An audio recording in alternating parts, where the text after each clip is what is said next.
Kota Municipal Corporation. May I invite on the stage, please. Welcome, madam. Give us a big hand, please.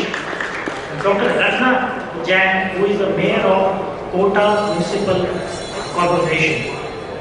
May I also invite Shri Harpul Chand Kalyan, who is the mayor of Municipal Corporation of Chandigarh. Sir, kindly come on the stage.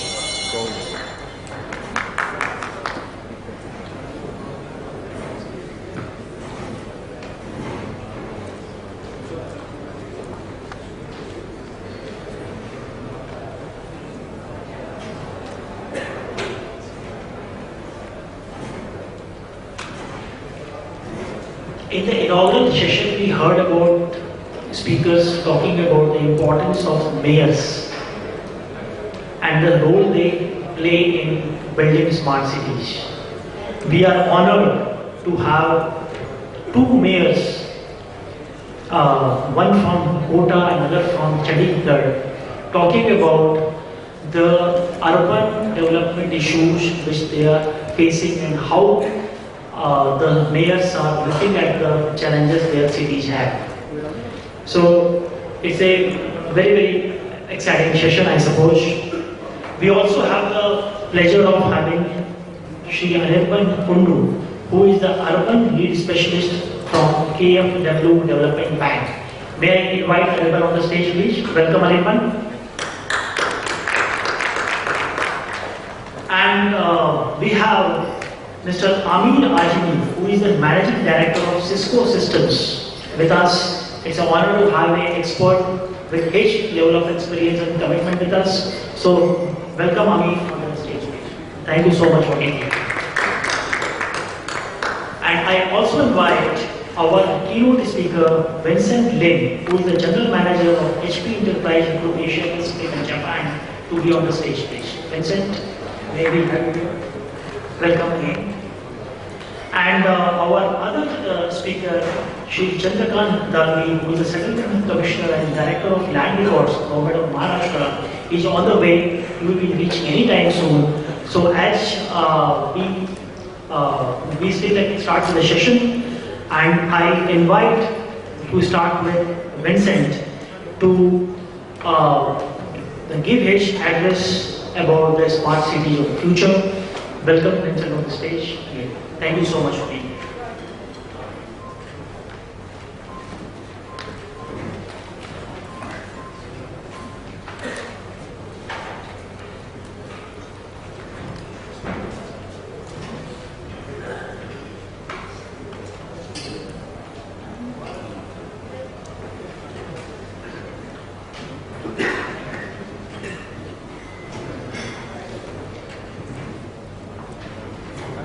Good morning, distinguished fellow guests and ladies and gentlemen. It's my pleasure to come back here and also to say how impressed I am with the previous panel. The points that will be brought up in the discussion is not just a single-dimensional approach, but really it's multi-dimensional approach. And the way we can make cities smart or smart cities even smarter is through this project. And HP, we are an advocate of collaboration, and that's why the partnership model and innovation model is something that we look for. Of course, in terms of technology, that's our main contribution. And today, when I was preparing this local empowerment and accountability innovations in governance, I was thinking, what should I focus on? And the best way of focusing on is actually to show references. References not just within India, but also outside of India, because it's where that collaboration among different stakeholders in other cities, in other national boundaries, where innovation can take place, sharing of ideas. But at the end of the day, it cannot be a one-size-fits-all approach. It's got to be maybe a template, take it, tailor it, and customize whatever we need to the local. local needs. Right? So that's the basis for the presentation today. So cities will be powered by a new style of IT. IT in this case is not just technology products, it's not about smartphones, it's not about servers or storage or networking or software. It's a new style of IT because the way IT is to be implemented has to take a different form and shape in collaboration with the various stakeholders. Back to the point, we talked about some of the needs of the citizen and business. They are the center of everything that we do. And in HP, we believe that we have to make the city livable, new economy ready, connected. We encourage superior government services because the government is the one that pulls everything together. It must be agile and resilient, and also there must be collaborative innovation along the way. And some of these can take place through technologies, but most of them actually through innovation, collaboration, partnership, regulatory policies. So let's take a look at our experiences, and this is just for sharing. So when we gathered every single experience we have or any project around the world that's got to do with smart city, we came up with this, right?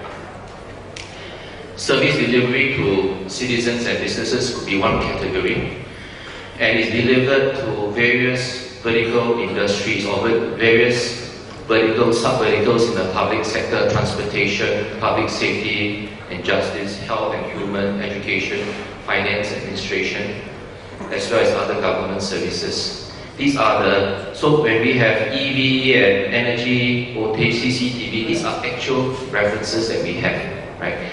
And they are also references in the areas of operations management and strategic cross-agency, cross-tier initiatives.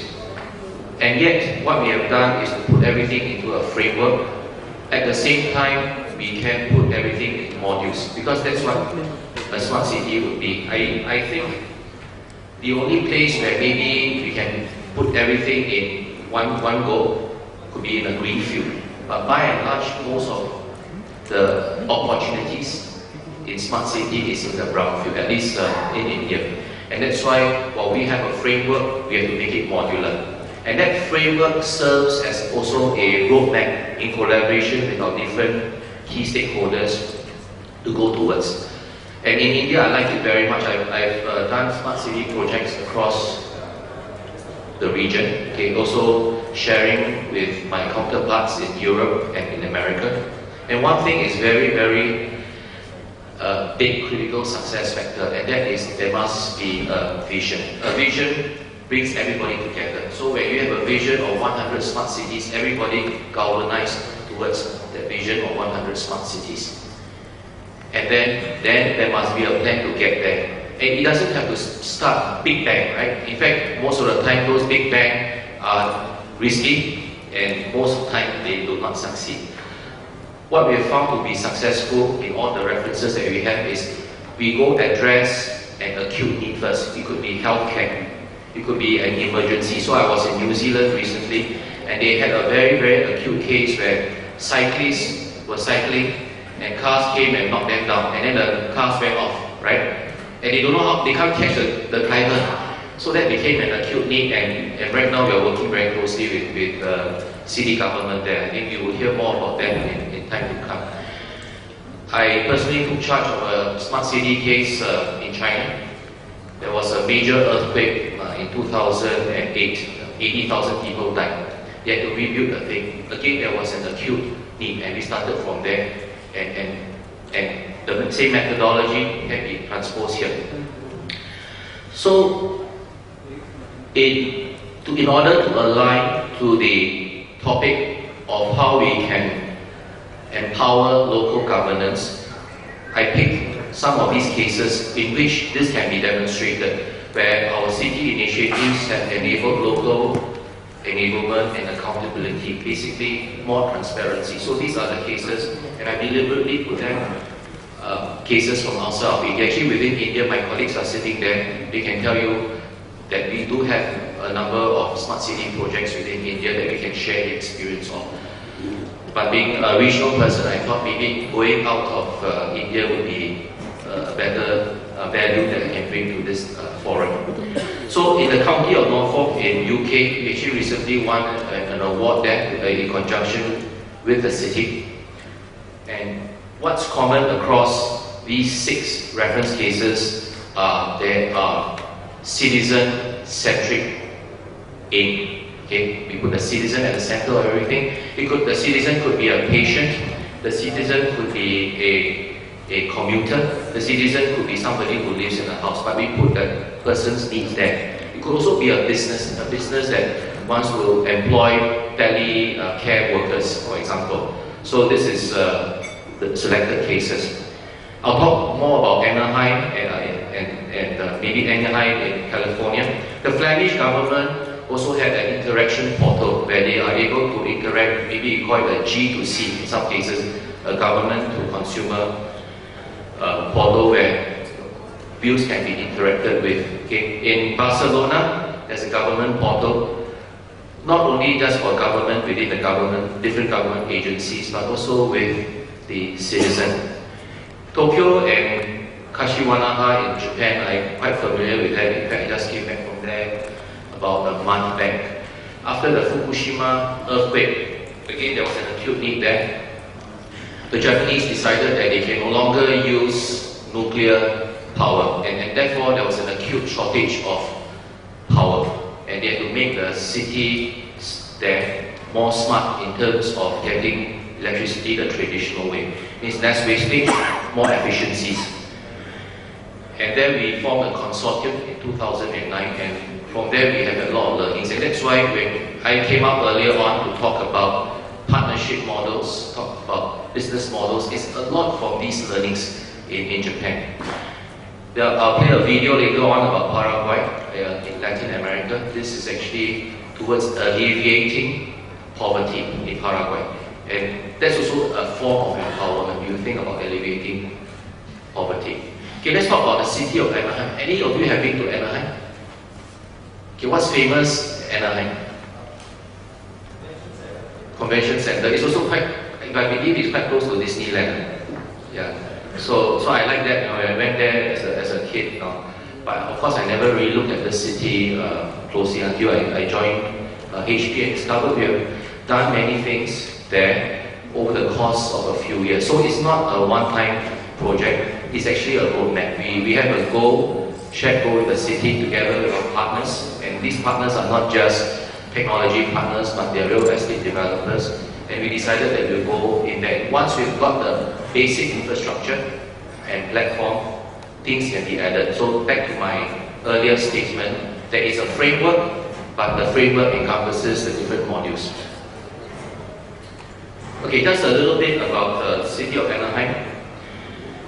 We work together with the authorities there, the government, on what we call the Enterprise Virtual Operation Center, or EVOC for short. And these are the benefits that we have. It's actually an end-to-end solution to improve government services delivered to their citizens, and thereby make them more transparent, accessible, and one word I need to put in there is accountable. At the same time, there were also savings that were generated. So what this comprised of was a single point console, just one single point console, and I will go through that later, to see whatever's happening in the city. So in terms of city operations, it's no longer disparate systems, and because everything can be seen in one console, it makes management, monitoring and operations a lot easier. So for those who are not familiar with IT technology, it's okay. When we say about structured and unstructured data, what we mean is data that's generated from media such as emails, ERP, enterprise resource, and all your HR systems. And unstructured refers to data related to, for example, your video surveillance cameras, your movies, maybe your pictures. Those are unstructured data. The platform is scalable, at the same time modular. So you don't want to have one big bang, you make it modular, but you also know that it all fits, the puzzles all fit together. We have the ability to monitor usage of municipal resources. Again, that means transparency, that means that we don't have any wastage. Last but not least, and that's where the citizen-centered approach comes in. there's anytime, anywhere access to mobile phones or through internet in terms of a portal. That means the citizen can actually be here in India and be able to see what's happening to his home, the bills and so on, through one single point of contact. And the application developed was the My eBook and My NLM mobile applications. Forget about the services below, but just take it that we work together with the government to deliver these services. So here in eBook, we see a single console where a digital map of the city is already mapped in, and there are general information that you can see here. So in one console, you can actually also see linkage to the Homeland Security. What this means is that one single point of contact, you have a universal view of everything that's required to know about what's happening in the city. Here is an example of them monitoring an incident. So just now one of the speakers mentioned about somebody getting knocked down, right? For example, getting knocked down. Immediately, because of the sensors are all connected to this platform, we can call up a camera shot of that place, zoom into where it is, know where the monitoring resources are, select the camera and view and see where those things. And the best of all is that these are actually linked to other applications, whether it's the hospital or the fire engine, and all this can then be directed to them. In the past, what they did was everybody had their own system, okay? But this system went off more quickly than the others, and the other functional departments, whether police, they said, look, why don't I just leverage what you have done, and then we can add our application into it. And that's exactly what took place. So it started off from here.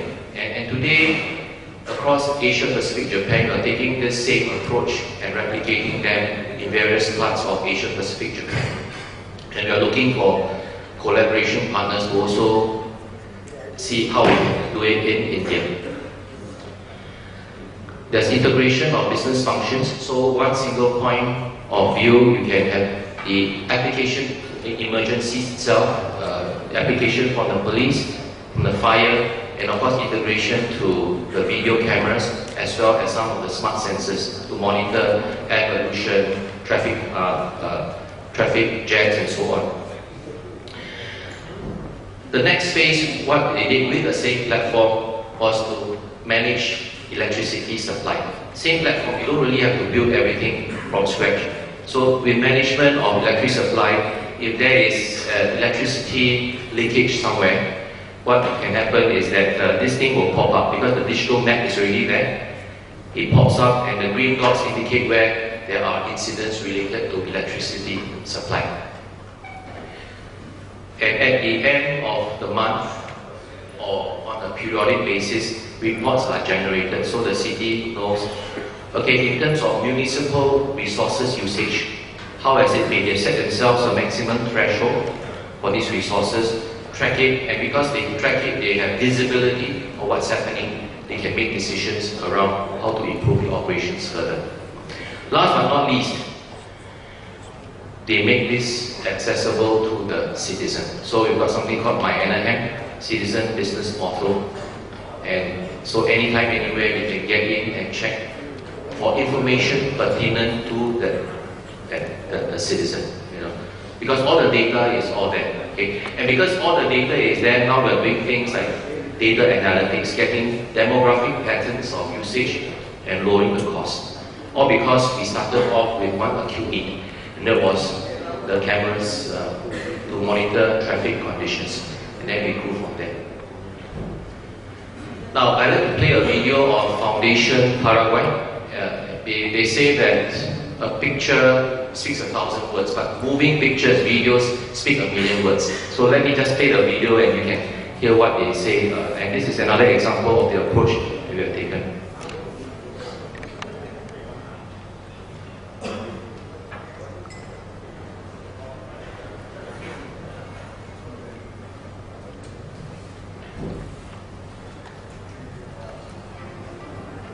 Is the sound on?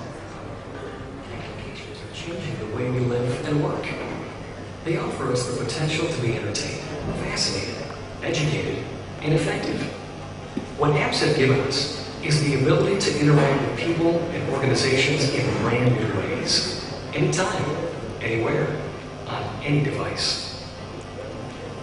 HP developed the Visual Survey Platform app to help organizations gather a wide range of information in a fast and intuitive way, integrating pictures, geotagging, and analytics into an easy-to-use, yet highly functional app that works on multiple devices. It can be applied to a diverse range of use cases, from reporting bad road conditions to identifying the type of luggage you lost at the airport. In Paraguay, the HP Visual Survey Platform app is making a real difference in many people's lives. Foundation Paraguay is a social enterprise based in Paraguay in South America. And the objective is to find and develop methodologies to eliminate poverty in Paraguay and around the world.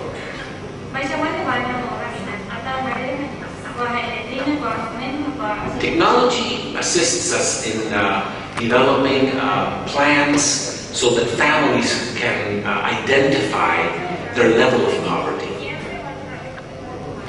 Instead of having a typical survey, with technology, people can identify and choose among different photographs to choose the condition that represents them. So for example, with water, you would have 3 photographs, each one representing critical, a poor, and a non-poor condition. Working with Hewlett-Packard has been fortunate for us because before they came on board, we used paper and clipboards and notebooks. We had our social workers go into the slums, and it would take so much time.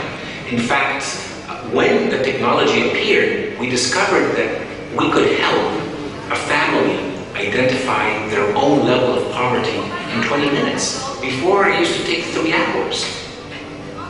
Once the loan officer or the social worker finishes the 20-minute survey, it can push a button and that can go to a server, and the server will analyze it and will compare it to other people in the village. And so you will have a family heat map and a village heat map and a region heat map. So you can see how different families are affected by different types of poverty at the same time in the same region.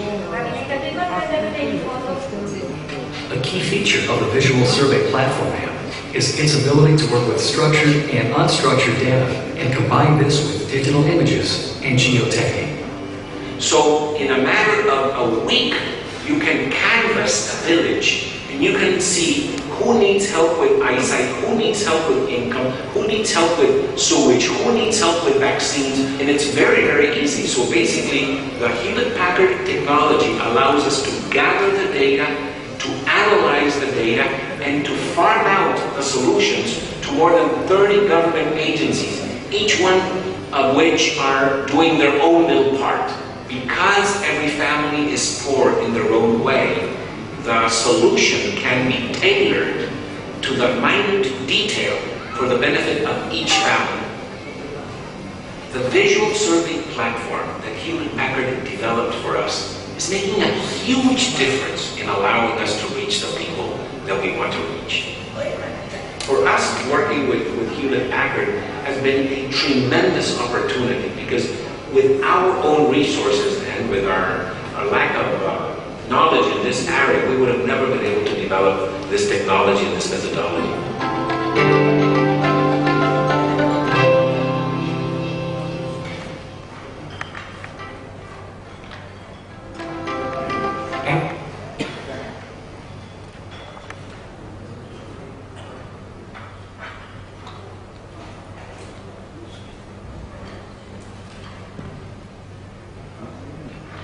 So actually technology is just one part of the thing. What we didn't say is what the business model was, because obviously somebody has to fund it, and this is actually a fully funded project. We just have to think, first and foremost, the main goal is what was the need. Okay, the need was poverty alleviation. Before you can alleviate poverty, you must know how what's the poverty situation, and who is the poor, who is not the poor, and what the specific needs are. And then, but just take it from me that it's just more than technology. There's also the business process services model that I earlier mentioned. So how does this smart city journey take place? I think we are just beginning to touch the tip of the iceberg, because to get everything in one console, to get to the place where you saw how Foundation Paraguay, it didn't just take overnight. I mean, all the different integrations are complex. So we got some methodologies that we use, but at the same time are improving with each project that we do around the world. And one of the value proposition that we are bringing to the table is to get different cities, even villages across the world together to share best practices. This is something that as a multinational company that we can do, and actually we have a initiative that's coming up that my colleagues and I will be sharing with the key stakeholders in India. It starts off with the citizen and the business at the center of everything we do. So if you look at the Anaheim Virtual Operations Center, it started from who the business user is, who's the government policy maker, what does he want to see, starts from there. And then behind the scenes, the engineering that takes place, okay, that's something that we will work together with our consultants and our partners to engineer. So it's about city transformation. So transformation is not just about technology, there's the business, there's the surveys, there's the innovation and operational innovations that have to take place. And just take it from me that we've got the different products and services that go with it. You know, that's actually the simple part. The challenging part is how do we bring all this together. So we offer a complete portfolio. And one of the things that we have sort of figured out, besides the technologies, we do cloud and data center, we've got storage, we've got all sorts of software in there, is the financing part. I think we talk a lot about financing. So we've also got a financing arm working with our partners, the banks, World Bank, Asia Development Bank. We bring all these together because it's not just one company, it's actually an ecosystem of partners to bring this about. And this has been our experience, and this is my last slide, and this has been our experience in terms of a smart city journey. It's a journey, right? It's not a one-time event. We take it and we go. In fact, we've also got some ideas about this event, how we take it forward, just capitalizing on the last speaker earlier on, how we can bring forward this. Otherwise, an event will be, okay, everybody's happy, end of the day, we just go off. Maybe next year we come together and say, hey, look, I met you at the last event, how are you? And nothing gets done, right? So it is a journey. It's also about partnership. How do we partner the government? So and other key stakeholders or partners there. So with Anaheim Paraguay Foundation, it was a partnership, and it still continues to be one. So the guy he held up the HP products, we didn't pay him, he's not an actor, right? He's actually the founder and CEO. He was very, very passionate about the partnership because he believes that is the way for him to go and for the others to go. So it starts off with a case for change. I mentioned about New Zealand, somebody got knocked down and people get hurt. What really triggered it was somebody got killed. Right? And we don't have to wait for somebody to be killed before we have a case for change. We come in together, our partners with the government authorities, that decide, okay, what's the business case around here? Because money has to be spent, resources have to be utilized.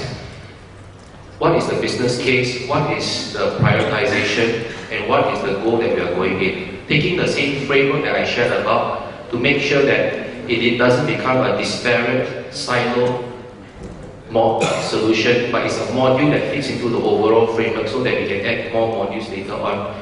We select and prioritize what the projects are. Now this number 3, assessing and selling the initiatives, is not selling the solution, it's selling to the key stakeholders. In some cases, we have to sell to the villagers. Why do you need to have this system? How does it improve your life? Okay, what's the benefit? We have to sell to maybe the real estate developer, why they should build the thing this way. But it's always in collaboration with the relevant government authorities. We implement it. Somebody mentioned about implementation. At some point in time, I think the data analysis phase has to be over and just execute. And the best way of implementing is, while we think big, right? We think big, start small. Okay? Because when people start seeing progress, they become more confident and the morale lifts up, and then we can continue. Think big, start small. And we have to adjust and sustain the transformation along the way, add new modules when necessary, and on an ongoing basis, measure the outcomes so that there's a continuous improvement. So with that, I just shared 2 cases. We are more than happy to work with you. You can just let us know, touch base with us, maybe during lunch, my colleagues are there, and then we can see how we can take place. But really, I hope that this event is not the end, but we can take this further with the people gathered in this room. So thank you very much, ladies and gentlemen.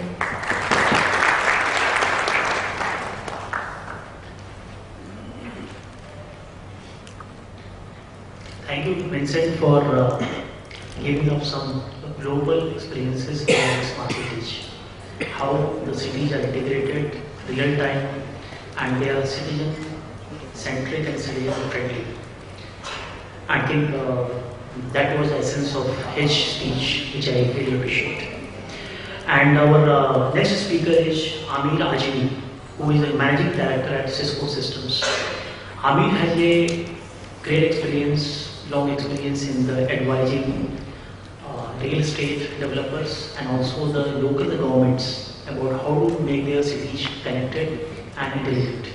So it's an honor to have Amir with us. I hope he can share some Indian and outside Indian experience which he has in great amount, and talk about what are the local challenges and how IT can really help. Welcome, Amir. Give me a big hand, please.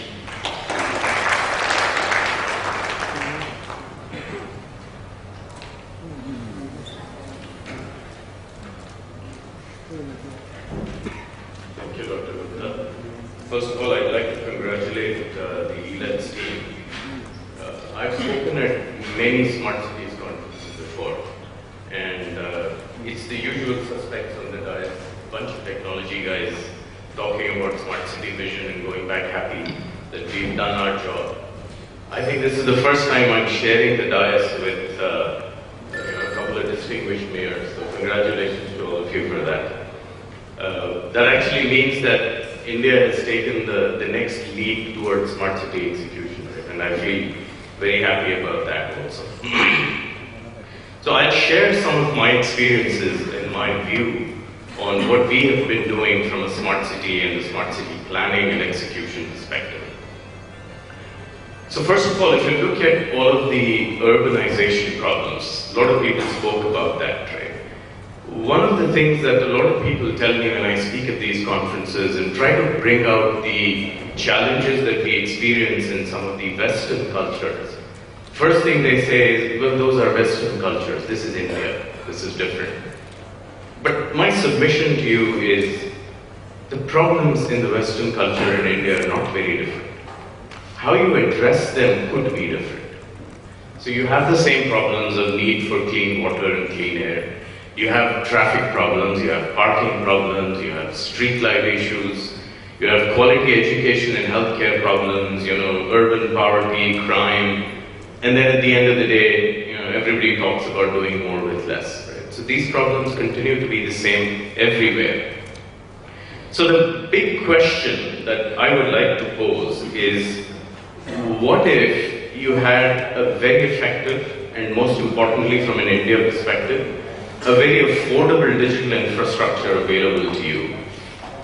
Would you address your city's challenges in the same ways as before? Or would you start to look at different ways of tackling these problems? Right? That's, I think, the key to this discussion in my mind.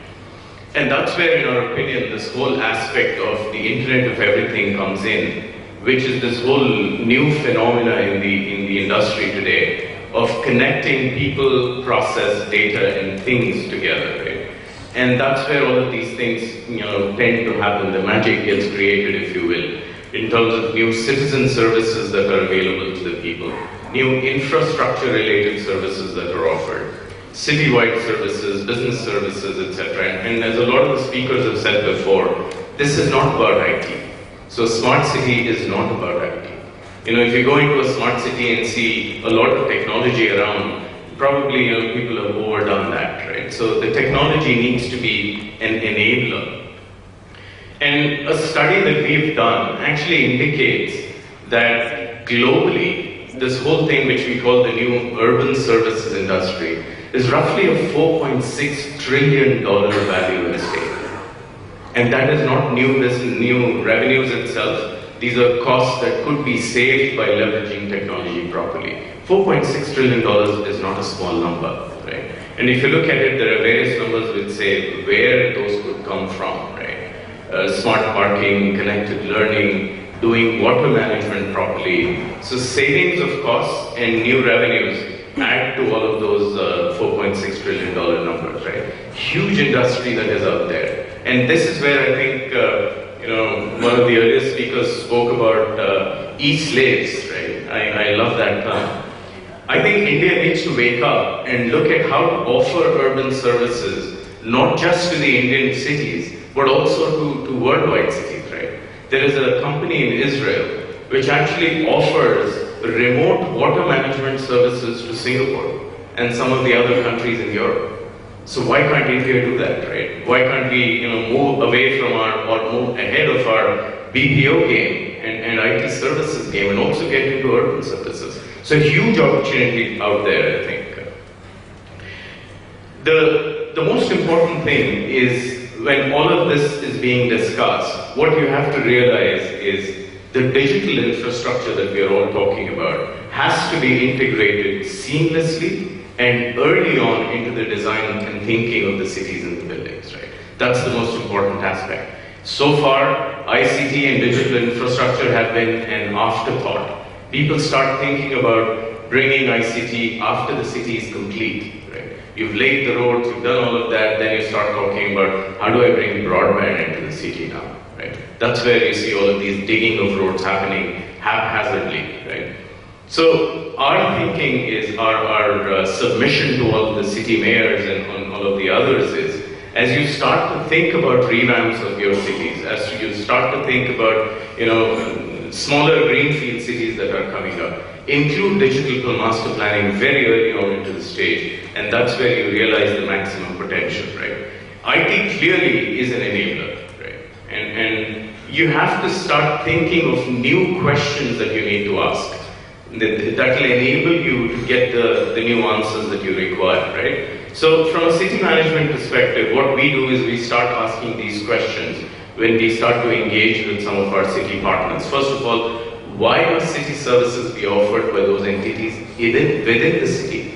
Why can't you start offloading that to various other areas? And I'll show you some examples of the kind of work that we've been doing in that space, right?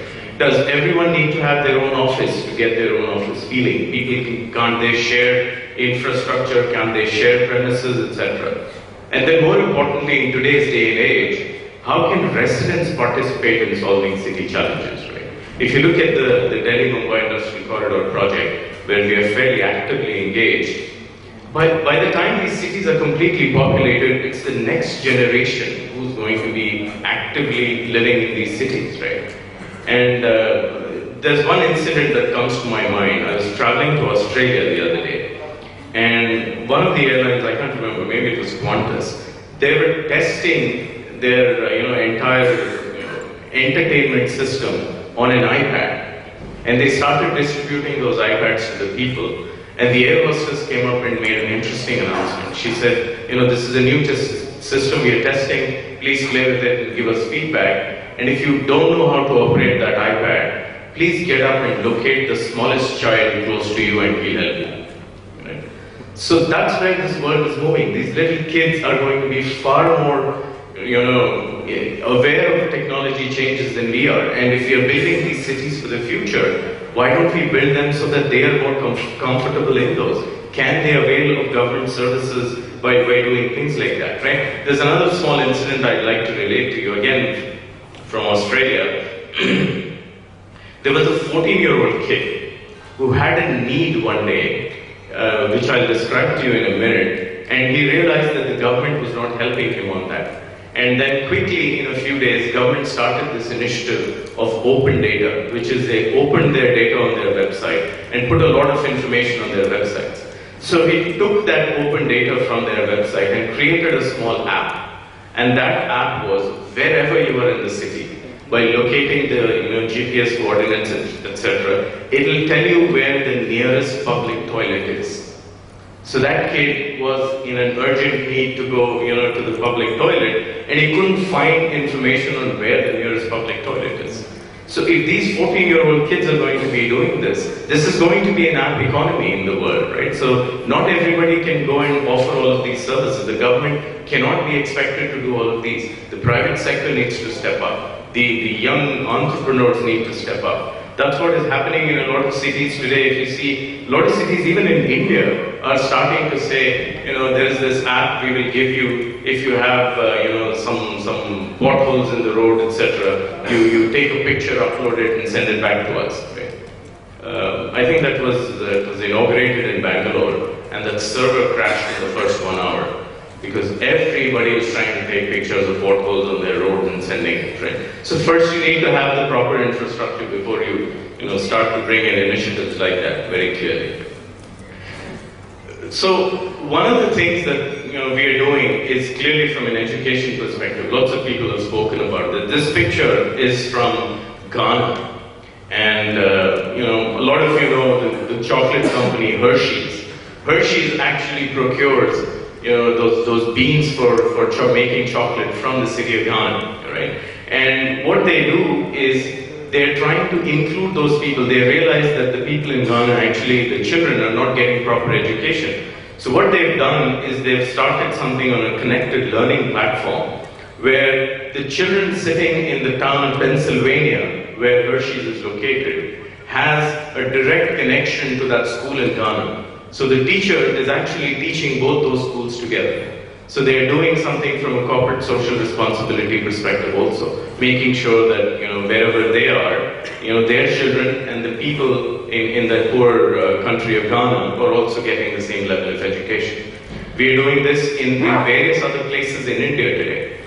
In Bangalore, there is one popular school which uses this to avoid their teachers from traveling from one place to another. So leveraging that technology. We've done a project in a small town in Raichur, outside of Bangalore, where there was a flood recently, and we did some work there. And there used to be a teacher who used to come maybe once in, or maybe twice in a week. Now that same teacher sits in his own home and leverages technology to teach 5 or 6 different rural schools. So why can't technology be leveraged to do things like that, right? Songdo in South Korea, somebody spoke about that. There are in-home tuitions that are being done by native English speakers. And if you're interested in teaching English in Korea, you should seriously consider that as a profession. You know how much an English teacher in Korea makes? $2 million a year. The best English teacher. So if some of you are looking for an alternative career, believe me, that's the one. I'm trying to polish my English skills to go do that one of these days. The other interesting thing is China. There is an astronaut, a Chinese astronaut, who actually teaches science to students in Beijing from space. So it's not a statement, but it is that value of people in China, the students in China, first of all sitting and saying, there is a Chinese astronaut who's out there. And then from there, he's able to give us some perspectives in science, etc. So the value of all this is tremendous if you look at it. Then the healthcare aspects, right? If you look at healthcare, do you really need to go to the doctor? There is a study which says that when you go to a doctor, there is probably only about 25% of the time the doctor needs to really touch you. Right? Again, why can't you leverage technology to do that remotely? Remote visits to the doctor. A lot of projects are doing this in Bangalore from a real estate perspective to beat the traffic problems and putting some remote machines like this in their real estate projects. We are doing this again in that project in Raichur that I spoke about. We put one of these remote kiosks in that village of Raichur, which looks like that picture on the left there, where there is a doctor sitting on the remote end in Bangalore, and then there is this patient sitting in Raichur in front of that screen. So initially when we started that, people said nobody's going to come there, right? This little primary healthcare clinic where a doctor used to come maybe 2 hours a day. And we put the screen in there and people said, unless the doctor is there, nobody will come. And truly, for about 4 or 5 months, nobody came. People would come and peep into that primary healthcare clinic and say, I see a television, there is no cricket game going on, what is this being used for, right? But some brave soul stepped up one day and had that one initial consultation. And today, they're doing almost 50 to 75 consultations every day remotely. Right? And the advantage is, instead of having a doctor there for 2 hours, now they have that clinic open for almost 10 hours a day. And then they have access to even specialists. So earlier they had to travel to Bangalore to see specialists. Now they don't have to. So again, local empowerment coming in there, where the local people are getting all of these facilities sitting wherever they are. Traffic problems. A lot of people spoke about that. A few years ago, the mayor of Amsterdam called for a meeting to discuss traffic issues. And he invited one of the Cisco people there. And when his turn came to speak, the first question he asked was, why do people actually travel to the city? So the mayor looked at everybody and said, who invited this guy? What kind of a dumb question is he asking? Right? But then when they started to deliberate that, they started to see important numbers. This guy started to throw out some numbers and said, in the central business district in a lot of the cities, almost 20 to 25% of the people who are there in the CBD are actually there looking for a parking spot. So if they had access to immediate parking, 20 to 25% of their traffic would have reduced immediately. There's a staggering number. There was a study which was done that in Paris, a person on an average spends about 10 to 12 years of his life looking for a parking space. That's how serious the problem is, right? And how do we then solve that problem? From a traffic perspective, what we are doing is we're working with the local governments and saying, how do we take away some of those challenges of people going to the city? And I'll show you some pictures of what we've done in that particular respect. Parking. Don't tell me anybody in this room has not had a parking problem. Right? Every one of us face this problem every day. So how do we do that in a better fashion? How do we make parking a good experience for people? Right? We're working with various companies where there are these very, very inexpensive sensors that are deployed in the road, in the parking spot rather, which tells you whether that parking space is available or not. And cities in California are actually making money out of that. They are selling that to the restaurants. And what the restaurants are doing is if you call them and say, okay, I'm coming for dinner at 8 o'clock, they tell you, okay, we'll reserve a parking spot right in front of our restaurant for you. So the restaurant is actually paying in advance for the parking spot. And look at that customer experience. I go back to that restaurant again and again if I get that kind of an experience where the restaurant is actually reserving a parking spot for you. What a beautiful idea, right? And that solves a lot of the parking challenges. And globally, in India we'll have to work these numbers, but globally, parking actually pays for all of the digital infrastructure that you put in. Cities are making so much more money in structured parking systems. That's one of the biggest initiatives that sells.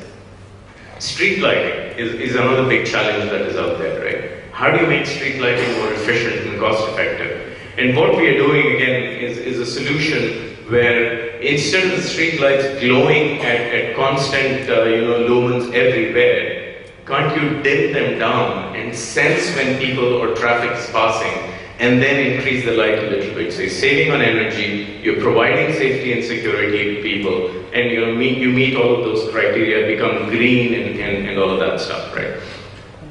Waste management is another problem. Today, if you look at any major country, you have all of these garbage trucks moving around the city at prime hours, and their job is to go pick up these garbage cans, right? Not all of these garbage cans are full every day, but you still see these trucks moving around, right? So we're doing a pilot in the city of Barcelona and the city of Nice in France, where we put sensors in these garbage bins. And that sensor actually alerts the city council when it reaches a threshold and says, okay, today I'm close to being full, so come and pick me up, right? They also, that sensor actually also has a sense of smell integrated into it. So it says, although I'm not full, there's a lot of smelly garbage in here, can you come pick that up today, right? So the guy who was driving around then can actually plan his trip and say, okay, I will go to these particular garbage cans today and pick up the garbage. And imagine, by doing that, he's taking away some of the traffic problems in the city. So those are all the things that are adding up. He's saving on fuel, etc. And those are interesting ideas that are being delivered. And city-wide management is something that is becoming very popular. How do you manage all of these services that I spoke about in an integrated fashion from one central location? I think Vincent also spoke about this. This is a picture from Songdo where we are doing all of these services managed from one central location. Very, very well-coordinated management of services. This is an example of a virtual city hall. This is a kiosk that is put in a mall in the city of Nice in France. And what happens is, if a person needs to get some city services, instead of driving into the central business district, instead of going to the city hall, creating traffic problems, creating parking problems, person comes up to the mall and is able to transact a lot of his services at that particular kiosk. Death certificate, birth certificate, a lot of the regular things you do, driver's license renewals, all of these are done. And if you see within that kiosk, there is a video conferencing session going on. The person sitting in the city hall is able to talk to the person and take care of all of these services. When we installed this, 1 month after the installation, we got an interesting use case that we were not prepared for. But immediately then we started preparing for it. A couple walked in and said, why do I need to go to the court for getting married? Can't you do this here? Right. So that's the new use case for us now. So court marriages are now being held in these kiosks in Nice and Barcelona. And a lot of other places, as you see, Brisbane in Australia and Mexico and some of the others, right? So if you look at all of these things, is this a new dawn or a false beginning? That's the question that we all need to ask, right? Our perspective is that it is a new dawn. And interestingly enough, these industries need to change to take care of the technological changes out there, to take advantage of these technological changes out there. Thomas Edison, he died, lots of years ago. If he came back today, he'd look at this and say, yeah, this was a music instrument that I created. But if he looks at the music instrument of today, which is an iPod or a cell phone, he says, what the hell is this? But on the other hand, in 1892, Thomas Edison designed the electric grid. If he comes back today, he look at that electric grid and says, this looks like version 2.1 of what I created. There is no technology being leveraged in that. Lots of power problems that we have today will go away if people start to use technology in power departments, right? Smart grid is something that is being actively spoken about, and that will solve a lot of the power problems that we have today. So at the end of this is not vaporware. We have a lot of experience of having done this in various places. Here, closer to home in India, we are working with the Delhi-Mumbai Industrial Corridor. We've done the digital planning for 4 of the smart cities on there, including Tolera, which is the first one to get to move to an execution stage. And there are various other projects. So we have experience from an India perspective. We have experience from a global perspective. That I would invite a lot of the audience to come and talk to us and see how we can help you with some of those. But the key elements for success for smart city projects in our mind is, first of all, you need visionary leadership. The leadership needs to stand up and say, this is what we are going to do. You have to have global open standards. Today, if you go to a doctor, take an X-ray to a doctor in US and show him something, a report, he will point out to your heart and say, this is a heart. And you bring the same report to a doctor in India, he will point out to the same organ and say, this is a heart. But if you go from one city to another today, look at water management systems, look at e-government systems. No global standards. Everybody is doing things their own way. So our view is that for smart cities to be a success, there have to be global open standards. Smart regulation is important, right?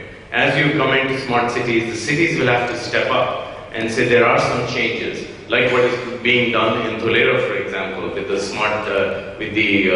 SIR Act, right? Special Investment Region Act, where the special purpose vehicle there is actually invested with a lot of power to do smart services, etc. So that regulation will have to change going forward. Public-private partnerships become very important. Private players are ready to step up. I think that needs to be one of the cornerstones of smart city implementation. And clearly there needs to be a new ecosystem of partners that need to be brought together to work on this. Thank you very much.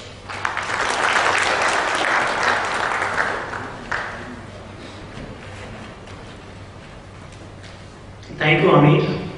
I think the point you highlighted was very important. The problems are the same, either we are talking about Delhi or New York, or Bombay or Korea.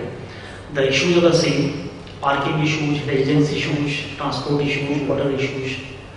And so why cannot we learn from experiences from abroad? And another point which I really like, that there are several companies in India who are actually managing cities, sitting in India, or cities of Europe or cities of US. The city of London traffic management is being controlled by Indian company sitting here in Mumbai, and we can't do it for India. I think another point which is again and again being highlighted by all speakers is about the public. I forgot to mention about public view of a city, and I want to highlight that just to contextualize. And on the stage we have a amazing gathering of speakers. There are two technology leaders, HP and Cisco. There are two mayors from Chandigarh and Kota. There is a bank specialist from KGW Bank, and we have the settlement commissioner from Maharashtra. So just to give a context, I will repeat something which was said some 30 years back by someone, and you will all straight away relate to it. ऐ दिल है मुश्किल जीना यहाँ, जरा हटके जरा बचके ये बॉम्बे मेरी जान. And see what are the words, and remember what was said by HP Cisco just now. कहीं बिल्डिंग, कहीं ट्रेनें, कहीं मोटर, कहीं मिल, मिलता है यहाँ सब कुछ, मिलता नहीं दिल. इंसान का नहीं कहीं नामो निशान, जरा हटके जरा बचके ये बॉम्बे मेरी जान. कहीं सट्टा, कहीं पत्ता, कहीं चोरी, कहीं रेस. सिक्योरिटी इश्यूज अगला सेशन है इसके द्वारा. कहीं डाका, कहीं फाका, कहीं ठोकर, कहीं रेस. बेकारों के हैं कई नाम यहाँ, अर्बन अनएम्प्लॉयमेंट. जरा हटके जरा बचके यह बॉम्बे मेरी जान. And I think these issues still haunt us in the city. So let me straight away invite the mayor of Kota to give a citizen's perspective on what citizens expect from a smart city. Welcome, Ratnaji, on the stage.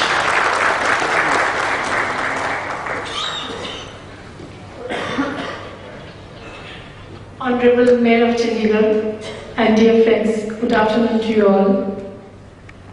I am Dr. Ratna Jain, Mayor of Kota.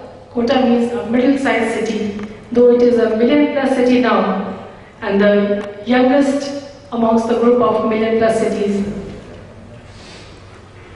As a mayor, I am a grassroots leader, but fortunately or unfortunately, with immense international exposure. And according to me, the smart city means think global, act local. The technology has to be customized according to the need of your city. And smart city Well, when we thought of when everybody now is talking about 100 smart cities, the small countries, small cities like Kota and other cities, the mayors are keeping their fingers crossed whether we will be included in the list or not. Because it is not clear what would be the criteria of the selection. I mean, would be there some crystal clear criteria, or the cities would be given a chance, to showcase the SWOT analysis of the city. I mean, I am not sure what criteria you have still kept about it. Well, it's a nightmare also, because if at all we are not selected in the smart city list, then if not smart, then silly. We would be called a part of silly cities group. And as you know, well, I would like to take help of my own mother language, mother tongue. Smart city, अभी जो कुछ भी आज अभी बात हुई है मैं उसी में से कुछ बोलना चाहूंगी। अभी बताया गया है कि स्मार्ट सिटी में हम बड़ी अच्छी तरह रहेंगे, कंफर्टेबली रहेंगे, हमारे पेरेंट्स कंफर्टेबली रहेंगे। उन 100 स्मार्ट सिटीज में 125 करोड़, और जब तक ये बनेंगी तब तक 130 करोड़ में से कितने लोगों को हम रख पाएंगे? क्या जो वहां माइग्रेट होंगे बच्चे, वो उनके पेरेंट्स भी वहां आ पाएंगे या वो उसी सिली सिटी में रह जाएंगे? कितनी बार उन्हें उस स्मार्ट सिटी से निकल के सिली सिटीज में ट्रैवल करना पड़ेगा? I don't think this concept of 100 smart cities is a solution for India. And India being a diverse country, हर शहर अलग है, हर शहर यूनिक है, हर शहर के अपने चैलेंजेस हैं, हर शहर की अपनी अपॉर्चुनिटीज हैं। Well, we talk about technologies right now, many technologies. Well, I'll start my presentation along with it. Of course, the aim of a smart city is to keep the city green, clean, healthy, sustainable and livable, and to create a world-class infrastructure. I haven't deliberately shown any infrastructure because maybe my city is not smart yet. Well, first of all, as we talked about capacity building, yes. अगर आपको कुछ आता ही नहीं होगा तो आप करेंगे क्या? So, capacity building is most important, and these are few slides about my capacity building. I've been associated with many branches of United Nations like UN Habitat, UNESCO, UNIDO, UNEP, and UNISDR, and UCHSPEC, World Bank as well. So these are few pictures of my conferences and my presentations. This is in Kyoto, Japan. I've been to Japan twice, and I am associated with UNEP ITC, Osaka. And this is a picture of Hong Kong where we were taught that academia and the government should work together. And after this, I was given a project. Japan में जब मैं गई मैंने उनसे कहा कि आप हमें कितने भी कॉन्फ्रेंसेस में बुला लीजिए, पर आप MSW की जब बात करते हैं तो हमारा जब बाकी की समाज जो काम करता है, जब तक उनके कैपेसिटी बिल्डिंग नहीं होगी, उन्हें टेक्नोलॉजी समझ में नहीं आएगी, तब तक हमारा सिटी स्मार्ट सिटी नहीं बन सकता. And for that they really agreed to it, and they decided to give me $50,000 USD. उन्होंने कहा ठीक है हम आपको इनिशियली $50,000 देंगे and you just work for your Valmiki समाज. But then हमारी local government cannot accept any international funding. We cannot directly take any funding from the international organization. Finally, when we started working with the university in my city, and now we are working together on this project. Well, this is a conference of global infrastructure in Basel. बड़े-बड़े investors वहाँ आके they wanted to do infrastructure work in India, but there were also Ford Foundation and Rockefeller Foundation. वहाँ मैंने उनसे यही कहा कि India needs social infrastructure. Initially, we badly need social infrastructure, and this is recent picture from Spain. As you're talking about the technology of Barcelona. This is Santander in Spain, वहाँ ये सारी technology हमें बड़ी अच्छी तरह पढ़ाई गई। And when we were just we were taken to the streets showing the technology, कौन कौन से सेंसर्स हैं वहाँ पर, कौन कौन से और सारी सब कुछ एंड्रॉइड इनके पास ऐप्स हैं। तो हमें व्हाट आई कुड गेस कि ये सब टेक्नोलॉजी हमारे 4 IIT के बच्चों को 4 दिन वहां भेज दीजिए, सब कुछ कॉपी कर लाएंगे। I mean so easy. और मैंने ये सब आके मैंने मेरा बेटा IIT में पढ़ता है, मैंने उसको बताया। He said, of course we can do it, Mama, no problem at all. Well, this is picture of my municipal corporation. हाँ, जैसा अभी आपने बोला 2 मिलियन USD मिलता है टीचर को, 2 मिलियन USD। ये जो आप टेक्नोलॉजी बता रहे हैं यहाँ पर भी है, और कोटा में तो है ही। कोटा में बहुत सारे कोचिंग इंस्टीट्यूट्स हैं और वहाँ पर साइमल्टेनियसली बहुत सारे सिटीज की पढ़ाई एक साथ बच्चों को पढ़ाया जाता है, ऑलरेडी पढ़ाया जाता है। So this is a picture of my Koda Municipal Corporation, जिसे हमने स्मार्ट टेक्नोलॉजी, हमने we have used lot of smart technology over there. We have e-governance, we have LAN and WAN as well, and all the work is done on computers. And so we have facilities for webinar as well as video conferencing. And this is our website, and we have an application also, and on the Android mobile application, and so you can get all the information about the corporation on your mobile phone. And this is the survey we just saw in the presentation about this survey also. That we got 3D picturization photography of the city as a pilot project, and this way the whole 3D, as if we are moving in the roads on the lanes itself ourselves. And so you just with the help of your mouse you can move around and see the buildings and what tax they have paid and what are the encroachments and all. These we have already got it done 2 years back in my own city. And we have a rooftop solar plant being laid down. And this is the picture. It has just begun 7 days back. And so my corporation building will be the first one in Rajasthan to have a rooftop solar plant. Well, this was the conference we did in first international conference we did in my city, Kota. Well, I'm telling you because we hear all these things being held in Delhi, Bombay, all the metro cities. But nobody, I think most of you might not have heard the name of Kota. Because maybe because of the coaching institutes you might have, but there are many.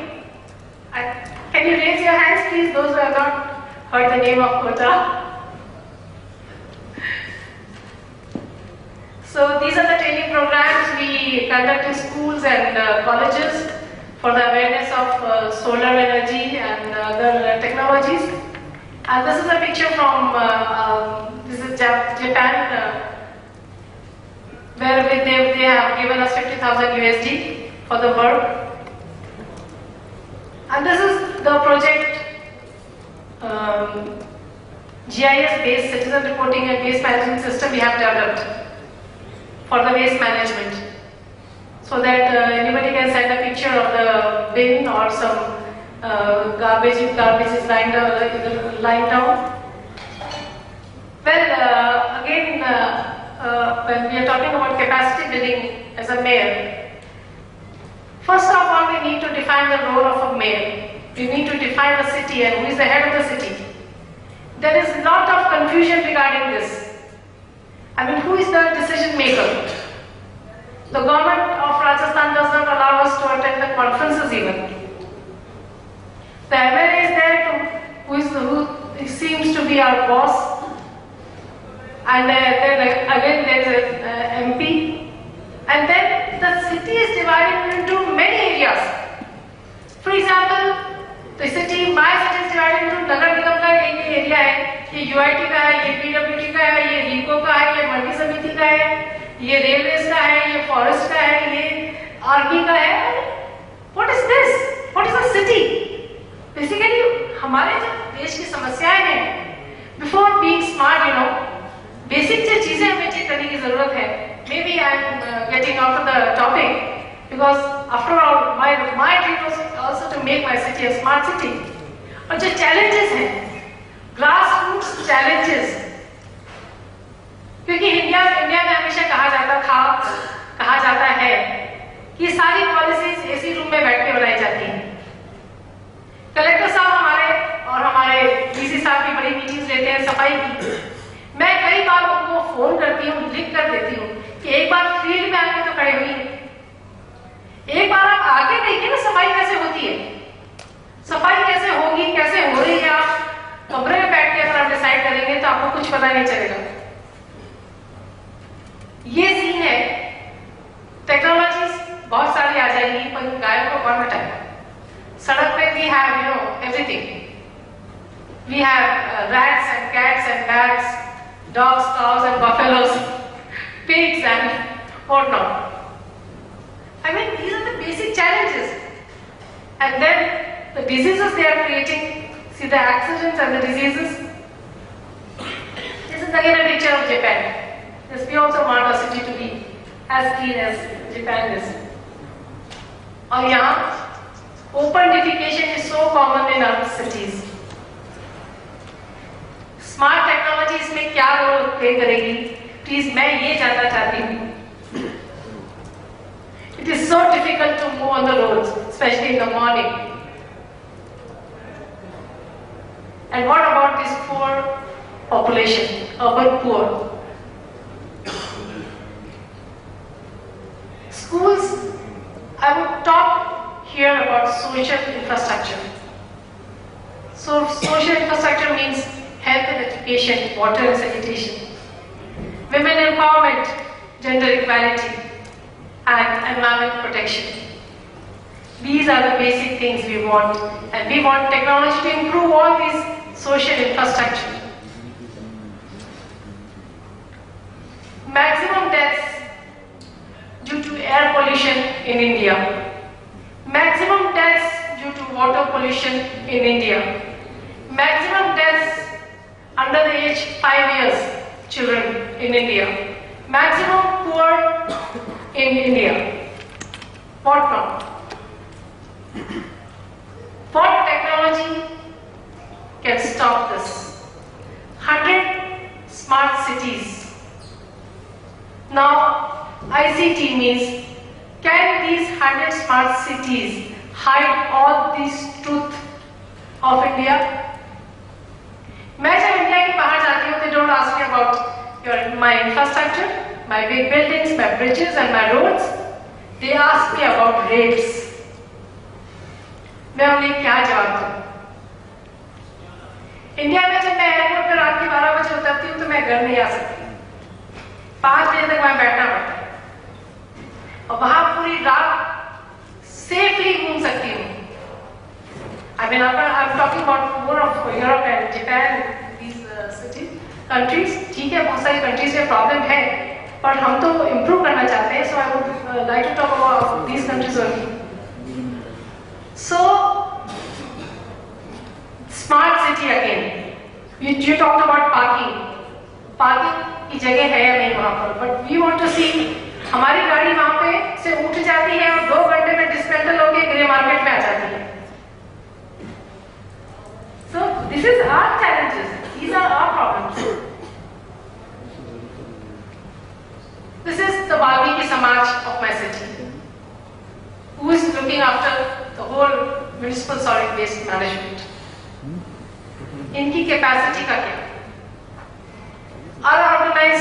Unorganized mafia, जो कबाड़ी वाला. The Japan, they gave us the money and they said, you go and study what kind of trash you are having. How can we make them understand that? I mean, it is just impossible to find out how many trash we are producing. Because कितना सामान तो कबाड़ी वाला ले जाता है, कितना वो दिन भर जो छोटे छोटे बच्चे प्लास्टिक बीनते हैं वो ले जाते हैं. I mean, और जो ट्रक्स में जाता है, मैंने कितनी बार ट्रक्स को पकड़ा है, सब टेक्नोलॉजी लगा दी, GPS भी लगा दिया, वेट के लिए भी उनको मैंने मशीन लगा दी. कंप्यूटर से पर्ची निकल कर आती है, बट उसमें पत्थर खुल के जाते हैं और कचरा वहीं का वहीं। So basically we need to change the mindset of the people. वो भी बात हो चुकी है, मैं सिर्फ कंपाइल कर रही हूँ अब तक जो भी बातें की है, I am just putting them together and try to explain the condition, the grassroots problem of this nation. Again, this is women empowerment, जो हमारी ड्यूटी है और हम बहुत अच्छी तरह करते हैं। RTE, कोटा के किसी स्कूल में आप चले जाइए और मेरा नाम ले लीजिए, 25% गरीब बच्चों को एडमिशन कंपल्सरी है, and that is the, I mean I'm quite hopeful कि ये बहुत बड़ा solution है हमारे देश के लिए। RTE को strongly अगर हम implement करते हैं, because the problem is of implementation, again we were talking about this. So RTE means 25% बच्चे गरीब in the sense the parents who are earning less than 20,000 per month. मुझे लगता है एटलीस्ट मेरे शहर में तो 70% लोग ऐसे हैं जो 20,000 पर मंथ से कम कमाते होंगे, एटलीस्ट 50% तो है, क्योंकि 35% तो बिलो पॉवर्टी लाइन जो 5,000 रुपये महीना कमाते हैं। So if their children are given opportunity to study in private schools, I think this is a solution. And long term में अगर देखा जाए तो it's a biggest solution. So this is again education, and yes, something special about quota, which I think I should, if at all there, I mean, if this is a criteria for choosing 100 smart cities, well, my city should be the first one to be selected, because quota is mini India. All students, most talented students of India, from east to west, north to south, they come there for their competitive examinations, for IIT and medical competitive examinations, and this year the topper of India for IIT as well as CPMT was from Kota.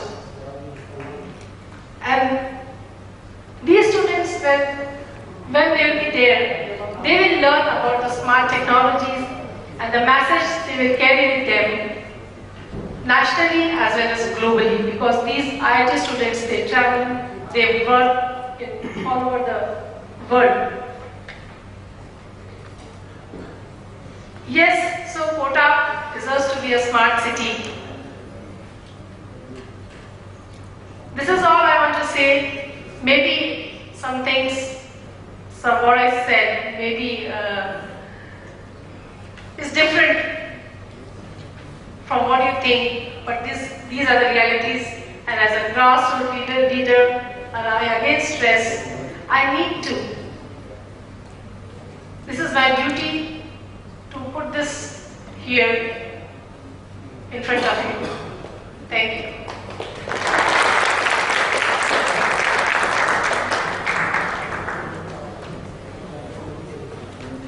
Thank you, Ratna ji, for putting the case of Kota and why it deserves to be a smart city. And she also mentioned that why every city actually deserves to be a smart city. Why only 100? So there are many other cities who can aspire to be there. Thanks for being here, madam. Very nice speech and the real issues on the ground. I have the pleasure of now inviting Shri Chandrakant Dalveji, who is a settlement Commissioner and Director of Land Records, Government of Maharashtra, who are implementing various ICT solutions in the overall process of urban and land record management. And it's great to have you here. Welcome, please. Thank you.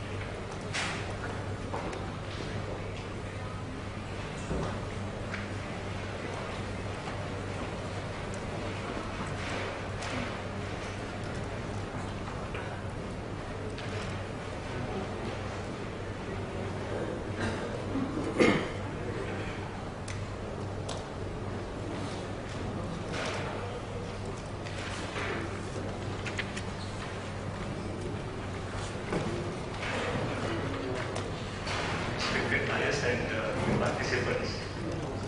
When we are talking about the smart cities, development of the smart cities required smart land record system.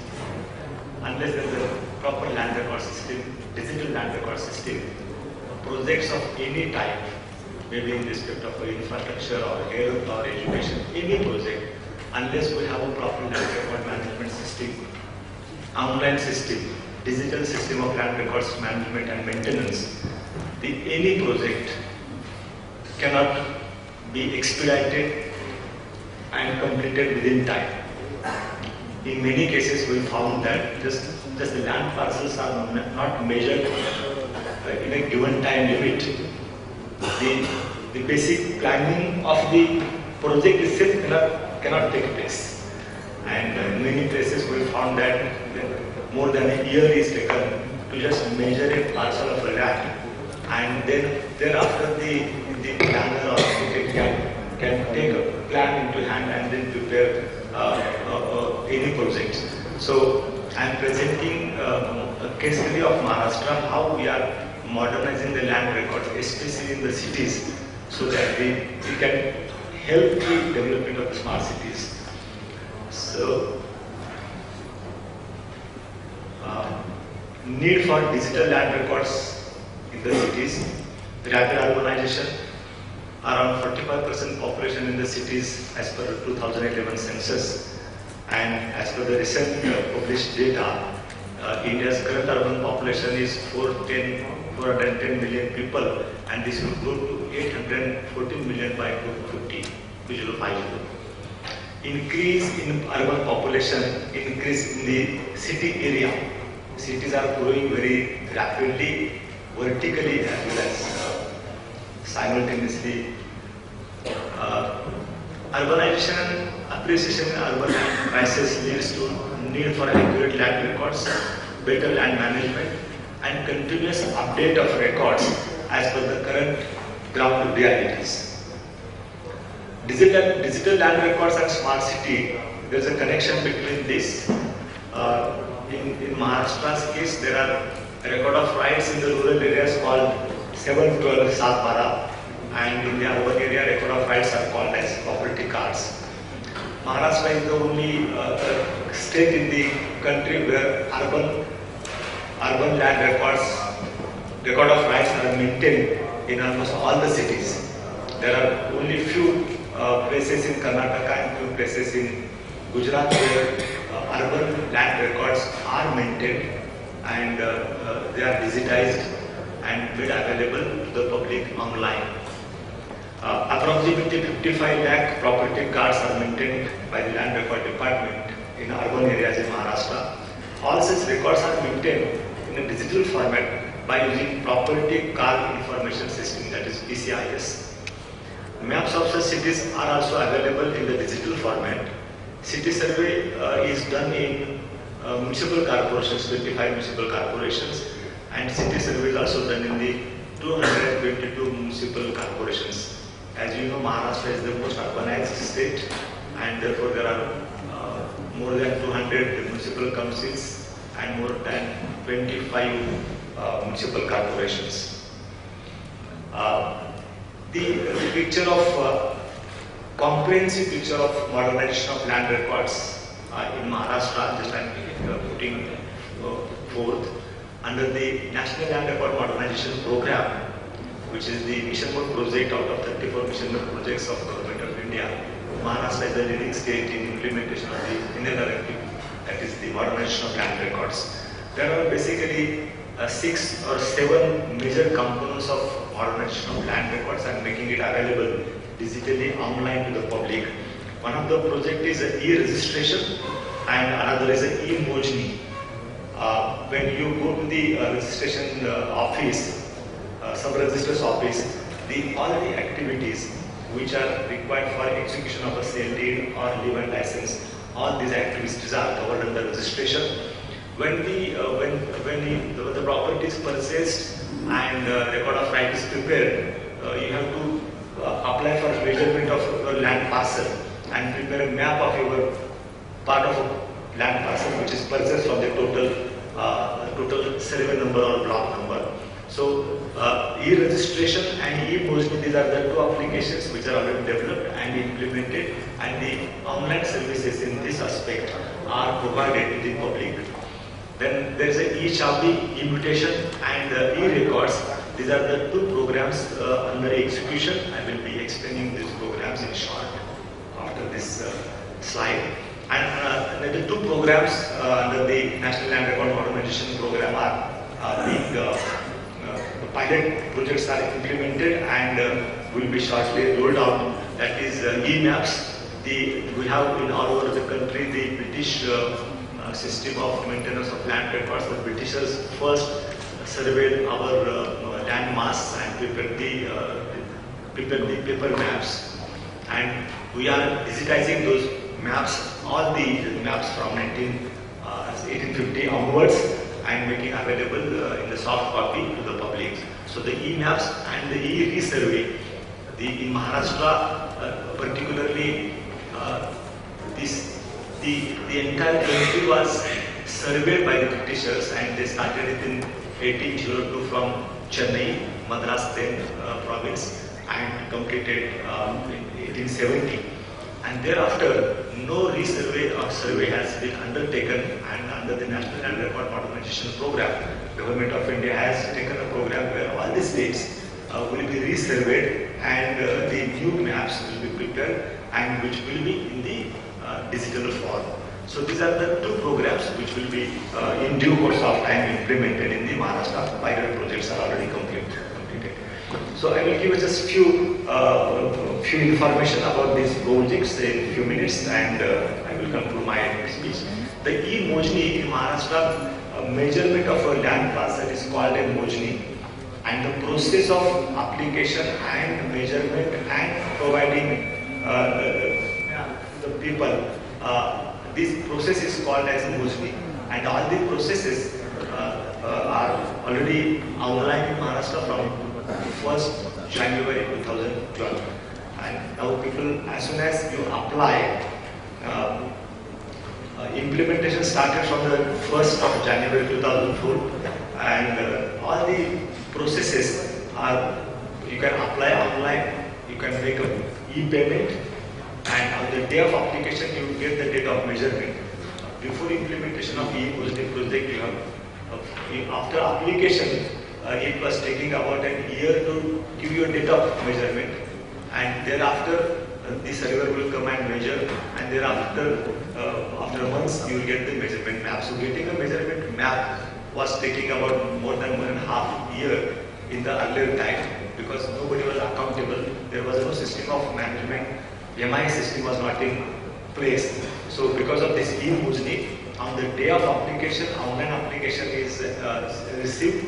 Payment of fees is also given, calculations are given by the computer, challan is generated, and on the day of application, after the payment of fees, a receipt is given to the applicant, where the date of measurement is given, name of the surveyor is given, and the mobile number of the surveyor is given. So on the day of application, your date of measurement and surveyor and his mobile number is also handed over to you.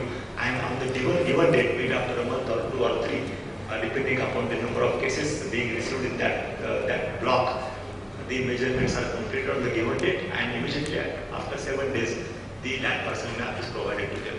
So this is the e-Mojni in short, and in this process, in last 2 years, 2,15,000 applications are processed online.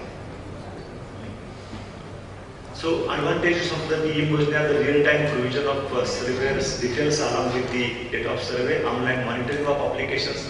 Any survey, Maharashtra we have about 4,000 surveys in 35 districts. By sitting over in my office, I can monitor how many cases are received by every surveyor, how many cases are measured, and whether they are disposed of within time or not. And even the citizens can keep a track of their applications. The another important application is the e-mutation, online mutations. Mutation is nothing but when the property is transferred from one owner to the another owner. The mutation, or in Maharashtra we call in Marathi as herfar, takes place in the record of rights, and the name of the person who sold the property, his name is removed from the from the record of rights, and the person who has acquired the rights, his name is entered into the land parcel or record of rights. So this is the process called e-mutation, and earlier this process was manual, in which in every revenue village there is a patwari or talati who maintains the records and the e-mutation register, and it was uncontrolled. After the registration of a document, it will take say 6 months or a year or 2 years just to accept the application by the talati or the patwari, and thereafter the process of mutation will start. Now, after the implementation of an e-mutation, the huge infrastructure for in Maharashtra is developed. In Maharashtra, we are having about 44,000 revenue villages, 12,500 patwaris, 2,500 circle officers who certifies the mutations, 35 districts and 358 talukas. So all these revenue village workers, offices, and everybody is provided with the infrastructure, and the Department of Registration and Department of Land Records are connected to each other, and different systems for networking are established. So this type of infrastructure is established already. The SRO office is having a MPLS connectivity with the state data center, having the iSarita server there. Then the Tahsildar office and the Deputy SRO office, Land Records office, they are having the VPN or broadband connectivity. And all the talatis in the Maharashtra, 12,500 talatis are provided with the laptops. So the machinery working at the village level, revenue village level, is provided with the laptops, then data cards and digital signatures. And they are also connected with the state data center with the broadband connectivity. So this type of an infrastructure is already established. And then the mutation process flow, just I will show you. In the sub-registrar's office, before this implementation of e-mutation, he was not able to see, the sub-registrar was not able to see the record of right, that is property card or the Sadwara. Whatever is Xerox copy or certified copy which is produced before him, he will accept and execute the registration process of the cell deed. Now, in the present scenario, he can access the land record department server. He will request the land record department server to give the information of the person who had come in front of him for the registration of a document, and the land record department server will give him information, and he will be able to see the property card of the person on his desktop. And after taking this information, online information to the online registration process, he will execute the document. So there is no chance of any forgery, or in absence of a person, no document can be executed. So this is how, after the registration, information goes back to the e-mutation server, and from the e-mutation server it goes to the Tahsildar office, and thereafter the mutation is certified. And after the mutation is certified, SMS goes to the applicant that the mutation is certified, and he can see his record of rights amended on the website of the land record department. There are two types of mutations process. One is from the registered documents, and one is from the making applications straight to the talatis or the pattedar in the village. So that process is also made online. I will not take much time on this.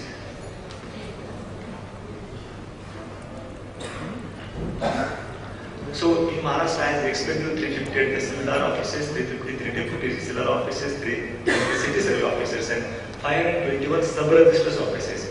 In Maharashtra, even for registration also, you need not go to the sub-registrar's office. E-registration process is provided. So from your office or from residence also, you can prepare a document and send it to the sub-registrar, and he will give a time, and just for the execution of the document you have to go for some minutes to the sub-registrar office. And recently, these sub-registrars services also are being provided to the developers. Like if there are a Magarpatta city, you must have heard about Magarpatta city in Pune, and also the newly coming up Nanded city.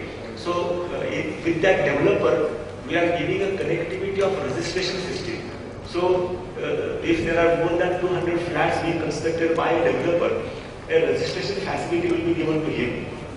And as soon as the flat is sold, all the registration processes, all the signatures, the fingerprints and everything will be taken by the developer, and the information will be sent to the sub-register officer. He will verify and confirm the registration, and the people need not have to go even to the sub-registrar's office for execution of the document.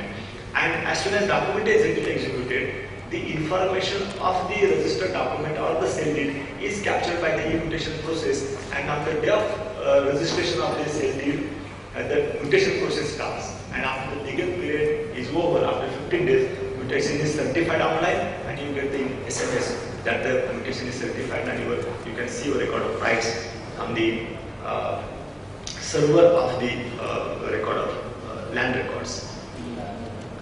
So this is the process, and e-Chavli is another application which facilitates the citizens in maintenance of to look after their land records. E-Chavli is nothing but the office of the village revenue officer. We called him Talati in Maharashtra in many places. Different. Girdhawa is also called in some places. Different states, different names are given to the revenue village officer, but the system is same. The land records of the village are maintained by the revenue village officer in the village, and the office of that land revenue village officer is called Chavli in Maharashtra. They sit in the Gram Panchayat, and office of the land records in village is called Chavli. So all this office functioning of the land records at the village level is being made online, because we have given laptops to them, we have trained them, given the connectivity, and we have developed a software called e-Chavli. And this e-Chavli is present land records which are maintained at the village level are in a scattered manner. There are different types of forms prescribed under the state land revenue code, and they are maintained, and they are very interdependent upon each other. If one correction or one entry is made into one for number one, there are effects are to be given to the many forms manually. And when the Talati or village officer forgets to give effect to the other forms, the mismatches in the land record system comes, and the people have to suffer, then have to apply to the courts to get it corrected. So this all system of maintenance of land records by the village revenue officer is being converted into the online system in the format of e-Chavli. So there are 5 types of registers maintained. I will not go into the details of because basically how the land records in Maharashtra are being maintained, even from the village level till the state level, online, integrated manner. I am just explaining you. So e-records is another application. As I mentioned, when the Britishers started the survey of the state, they prepared the village maps, land parcel maps. After mosaicing the land parcel maps, the cadastral maps, the village maps are generated. And in last 150 years, they are in a very fragile situation, cannot be traced, and many litigations are because of that. For any revenue or civil or criminal judicial system, you require many past land records as an evidence. And to get these records is a very challengeable task nowadays. If you apply whether particular type of a document is available in the records or not, it requires about a month to tell you. And after a month, they will tell that it is not available. And if it is available, then you have to again wait for another month to get it. But because of e-records, we are scanning all land records in all the talukas. There are about 28 crore old records we are scanning. The work has already been started and it will be completed within a year. So after the all land records are scanned, all these will be made available to the public on application. So the application itself, after all the records are scanned, images are quality checked, they will be stored digitally and metadata entry will be made, and they will be available for the people So on the day of application, within 5 minutes, a 100-year past record, whether it is available in the record or not, can be told to the people within say a minute or two. And if it is available, he will be told how much fee will be required to be paid to get that document. And after payment, within 10-15 minutes, a printed copy of 100 years past record will be made available to the public. So this is the e-record system which will facilitate all types of development, including cities and the rural areas also.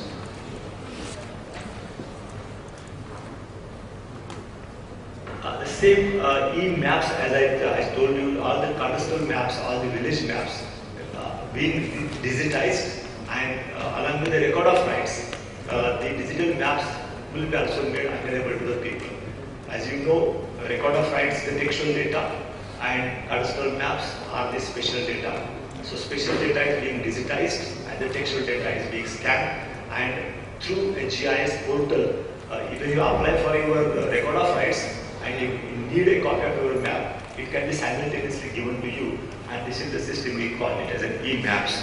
So this is also under implementation and will be completed in a year. And the most important part is the resurvey of the state again. Presently, people apply for measurement of their parcel, and if there are more than one holders in a particular property, then unless the consent of all the holders is given, he cannot make an application to measure his land parcel. And in the last 150 years, when the Britishers measured a survey number, it was about 10 hectares, and it was only one holder. Today, after 150 years, the map is same, and there are about say 50-70 holders because of the subdivision, and there is no subdivision of a map. So 70 people have one map. They are cultivating the properties as per the understanding from their forefathers, but there is no map as such. And many litigations in country are because of this mismatching of the land record system and cadastral map system. So this can be only say corrected and made up to date by remeasuring the state or by resurveying the state. And after the resurvey, the digital cadastral maps will be prepared, and each and every owner of say for that survey number, say having a 70 subdivisions in that survey number, 70 maps will be created, cadastral maps will be created, and 70 record of rights will be generated, and everybody will be given a record of right with their land parcel maps. So this is a resurvey project, and we are going to implement it by using the satellite imagery and GPS system, and wherever required, electronic total stations and the GPS system will be utilized. So this is how all land records in Maharashtra are being made online by digitizing it, computerizing it, and there is a e-Bholek, which is software, a GIS portal. The data of the past scanned as well as digitized of the cadastral maps, current land records which are available in the registration department, land record department, and Tahsildar revenue department, all will be made available to the public through one GIS portal called e-Bholek. So one window system for obtaining all types of land records, past, present, and even future, will be created in the resurvey. So this is how we are modernizing the land records in Maharashtra in the name of e-Mahabhumi, and I'm sure this modernized land record system will definitely facilitate the development of smart city. Thank you very much.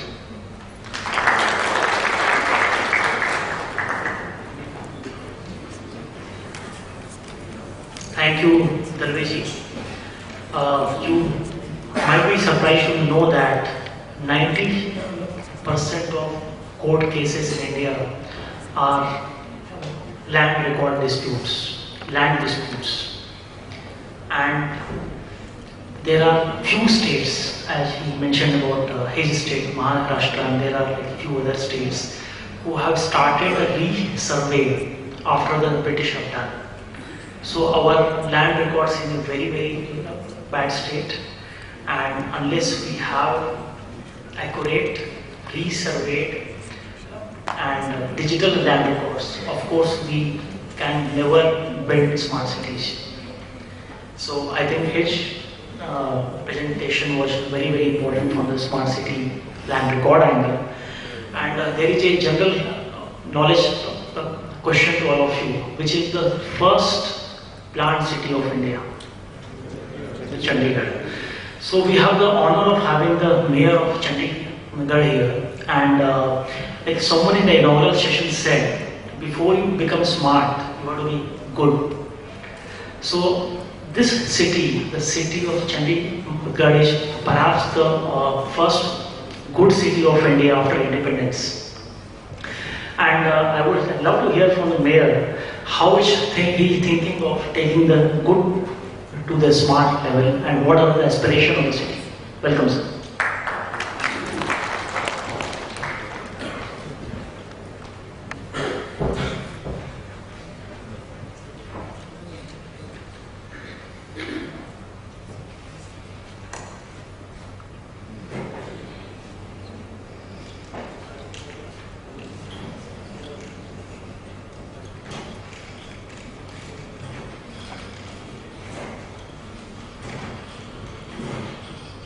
Honorable Mayor Kota, Mrs. Ratnaji, Rajasthan, Honorable Chief Guest, distinguished guests coming from all over the India. आज smart city के बारे में बात हो रही है। देश में नगर, महानगर हैं। आजादी के बाद देश ने, शहरों ने बहुत तरक्की की, मगर जब देश आजाद हुआ उस वक्त तो हमारे पास कुछ भी नहीं था। अगर हम पीछे मुड़कर देखें तो आगे देखें तो हमने बहुत तरक्की।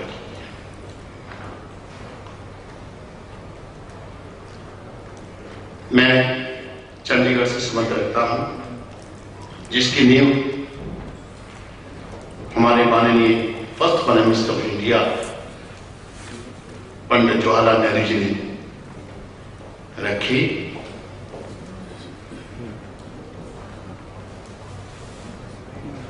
चंडीगढ़ एक प्लान सिटी, चंडीगढ़ एक ब्यूटीफुल सिटी। चंडीगढ़ का एरिया 114 किलोमीटर का है। पॉपुलेशन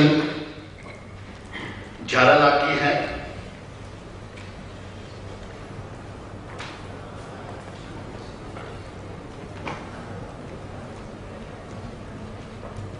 चंडीगढ़ ने 53 में नींव रखी गई, बहुत तरक्की की है।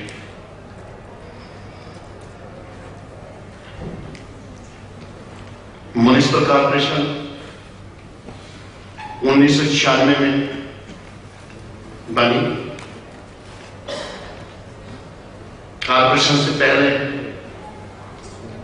डेवलपमेंट हुई, मगर जो डेवलपमेंट 1996 के बाद हुई है वो काबिल तारीफ है।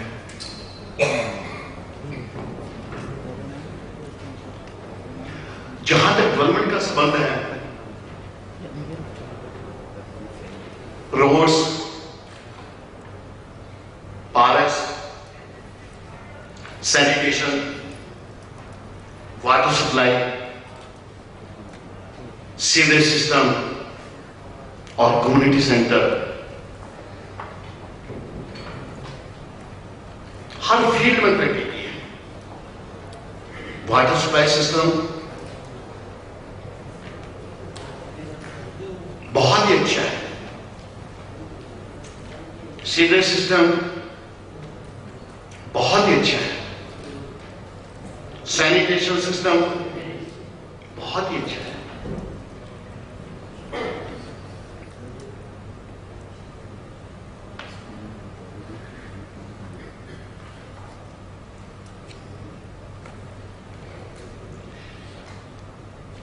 हम महिलाओं की बहुत कदर करते हैं। हमारी कॉर्पोरेशन ने महिलाओं और बच्चों के वेलफेयर के लिए हम एक महिला भवन बनाने जा रहे हैं, जिसमें महिला के लिए और जो बच्चे हैं उनके लिए, उनकी बेहतरी के लिए वहां स्कीम बनेगी। उनको बच्चों को एक अच्छा नागरिक बनाया जाएगा। वोकेशनल सेंटर वहां पे खोले जाएंगे।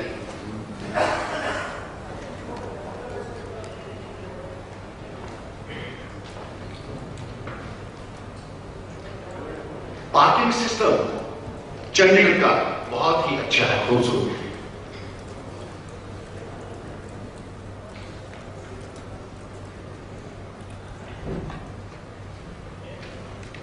हर सेक्टर में कम्युनिटी सेंटर हम बनाकर दे रहे हैं। 40-45 कम्युनिटी सेंटर हम बना चुके हैं और बाकी दूसरे सेक्टरों में भी हम कम्युनिटी सेंटर बनाने जा रहे हैं। हमारी कॉर्पोरेशन के द्वारा लोगों को बहुत अच्छी सहूलत हम प्रदान कर रहे हैं। जहां तक प्ले ग्राउंड का सबक है, प्ले ग्राउंड होने बहुत जरूरी है। हम बच्चों की सहूलत के लिए और आम आदमी की सहूलत के लिए हम प्ले ग्राउंड बना रहे हैं। स्पेशल तौर पर गांव के अंदर भी हम प्ले ग्राउंड बना रहे हैं, ताकि हमारे बच्चे, उनका ध्यान खेल की तरफ और पढ़ाई की तरफ हो, नशे की तरफ ना।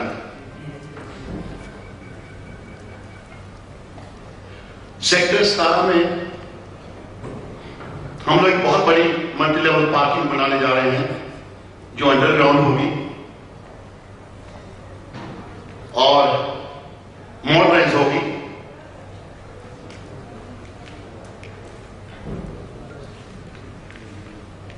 उसमें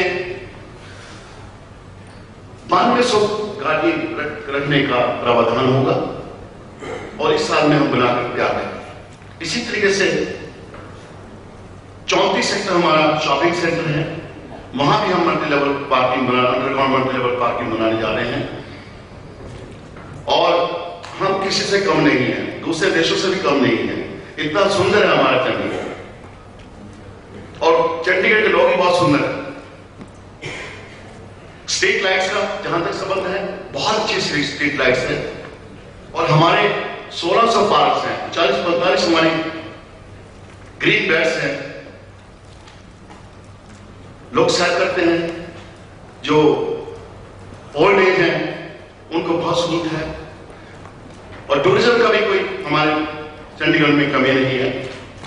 valley of animal park, Japanese garden, lake, rose garden और बहुत सारे गार्डन आपको मिलेंगे। टेरेस गार्डन, जहां पे हम जाते हैं और बहुत खुशी महसूस होती है, और वहां का जो वातावरण होता है, वहां की जो वायु होती है, वो सेहत के लिए अच्छी होती है। वहां जाकर लोग अपना मनोरंजन करते हैं।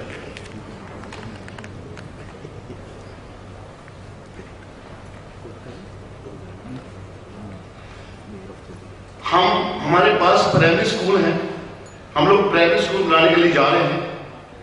7 स्कूल बना चुके हैं, बाकी हम स्कूल बनाने के लिए जा रहे हैं। अभी स्कूल का तो हमें अभी क्रम मिला है, मगर हमारे चंडीगढ़ में कॉलेजेस हैं, मेडिकल कॉलेजेस हैं, इंजीनियरिंग कॉलेजेस हैं, पंजाब यूनिवर्सिटी है। एजुकेशन का वहां बहुत बड़ा स्कोप है, बड़ी से बड़ी क्वालिफिकेशन वहां हासिल कर सकते हैं बच्चे।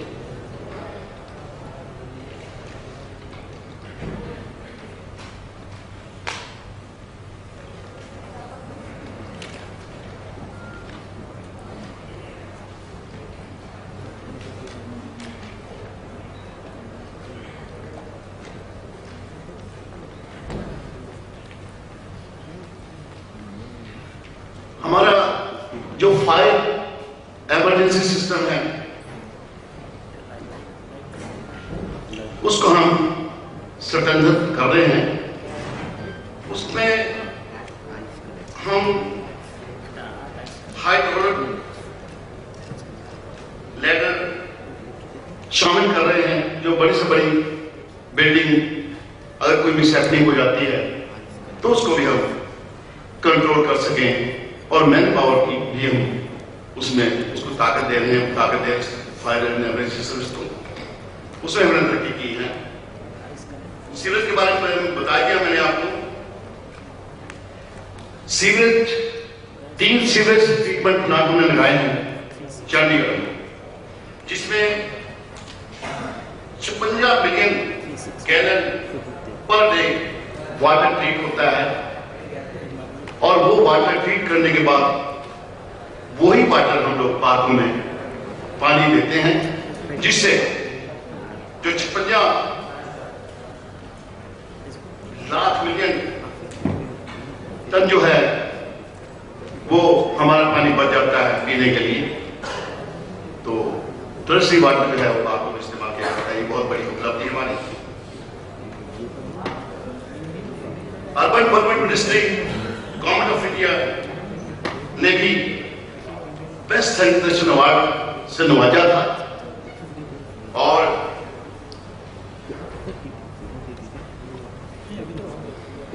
एबीपी न्यूज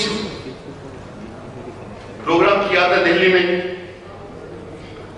उन्होंने भी सर्वे हिंदुस्तान में कराया था, तो चंडीगढ़ को बेस्ट सैनिटेशन अवार्ड से नवाजा था। तो वो अवार्ड चंडीगढ़ को मिला था। इससे हमें बहुत खुशी होती है। हमारे यहां चंडीगढ़ में गार्बेज प्रोसेसिंग प्लांट है, जो गार्बेज को प्रोसेस करता है। जो उनको जरूरत होती है गार्बेज की वो रख लेते हैं। बाकी हम हमारा डंपिंग ग्राउंड है, तो बाकी पूरा जो है वहां पे हम लोग अंडरग्राउंड जो है वो डालकर, ऊपर मिट्टी डालकर चेन डोजर से उसको लेवल करके उसके ऊपर माइक्रो ऑर्गेनिक सॉल्यूशन का छिड़काव करके उसको हम ठीक करते हैं, जिससे आम पब्लिक को फौज से मिलना है, आम पब्लिक के लिए वो मुसीबत न बने, उसका पूरा ध्यान रखा जाता है। स्ट्रे डॉग बड़ी प्रॉब्लम है हिंदुस्तान में। स्ट्रे डॉग को भी हम स्टरलाइजेशन करके कंट्रोल कर रहे हैं, क्योंकि सुप्रीम कोर्ट का एक डायरेक्शन है, भी को किल नहीं कर सकते, तो वो चल रहा है सिस्टम। स्टे कैटल का भी हम लोग कंट्रोल कर रहे हैं। और सबसे बड़ी बात यह है कि हम कंप्लेंट ऑनलाइन की है। किसी भी सिटीजन को किसी भी किस्म की कोई कंप्लेंट है, सीवरेज की है, इलेक्ट्रिसिटी की है, वाटर की है, हॉर्टिकल्चर की है, कोई भी कंप्लेंट जो है वो रजिस्टर करा सकता है। और उसकी कंप्लेंट जो है वो तुरंत दूर करके संबंधित जिसने कंप्लेंट की है उसको सूचित किया जाता है।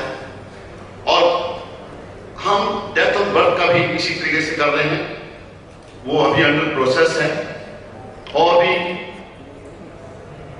जो प्रॉपर्टी टैक्स है वो भी हम ऑनलाइन करने के लिए जा रहे हैं।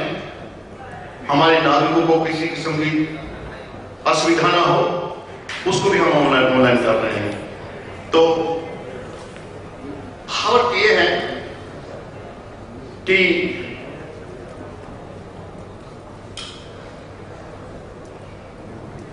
स्मार्ट गवर्नेंस, स्मार्ट इंफ्रास्ट्रक्चर, ये सारी चीजें जो हैं चंडीगढ़ को, हमारी गुड गवर्नेंस है चंडीगढ़ को दे रहे हैं। हम ये तो नहीं कह सकते हमारा चंडीगढ़ स्मार्ट है, मगर हम स्मार्ट सिटी की तरफ बढ़ रहे हैं और भी तरक्की करेंगे, आगे बढ़ेंगे। सो उसके बाद हमारे पास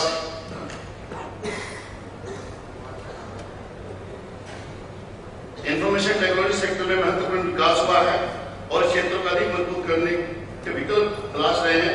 नगर निगम के लोगों से संबंधित विभिन्न विभाग में ऑनलाइन प्रणाली का प्रावधान किया है। थर्ड पार्टी प्रॉपर्टी टैक्स के बारे में आपको बताई दिया मैंने, तो वो भी हम ऑनलाइन कर रहे हैं।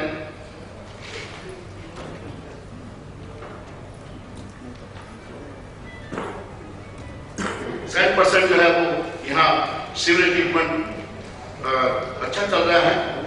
तो ये है चंडीगढ़ की जो मैंने आपको बताई है प्रोग्रेस में। चंडीगढ़ स्मार्ट सिटी बनने को जा रहा है। जो आप कहते हैं स्मार्ट सिटी वो हम ऑलरेडी उनको टेकअप किया। अच्छे अच्छे रोड है, आप आओ कभी देखो, ब्यूटीफुल है चंडीगढ़। लेक है, उसके बाद अपना रो गार्डन है वो देखने वाला है, लेक है और बहुत सारी चीजें हैं देखने की। बहुत सुंदर है, अति सुंदर है। आपने ध्यान से सुना, बहुत बहुत मेहरबानी। और मैं जो अपने अनिल जी हैं, रवि गुप्ता जी हैं, CEO टेलीकॉम मीडिया का बहुत धन्यवादी हूँ। मैं इनका धन्यवाद करता हूँ, उन्होंने मुझे यहाँ पे मौका दिया बोलने का। और आप सबका बहुत बहुत धन्यवाद। चीफ गेस्ट फैक्ट्री का बहुत बहुत धन्यवाद। जय हिंद।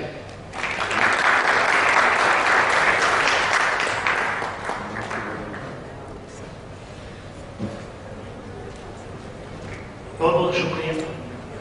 चंडीगढ़ एक स्मार्ट सिटी हुआ, सबकी इच्छा है। I think is one of the most beautiful cities right now in India. We can look forward कि एक स्मार्ट सिटी बने। Now our next speaker is Anubhav Kundu, who is urban lead specialist from KFW Development Bank, and he has been advising various state governments on urban reforms. So it's a honor to have Anubhav with us. Anubhav, invite you on the stage, please. Thank you.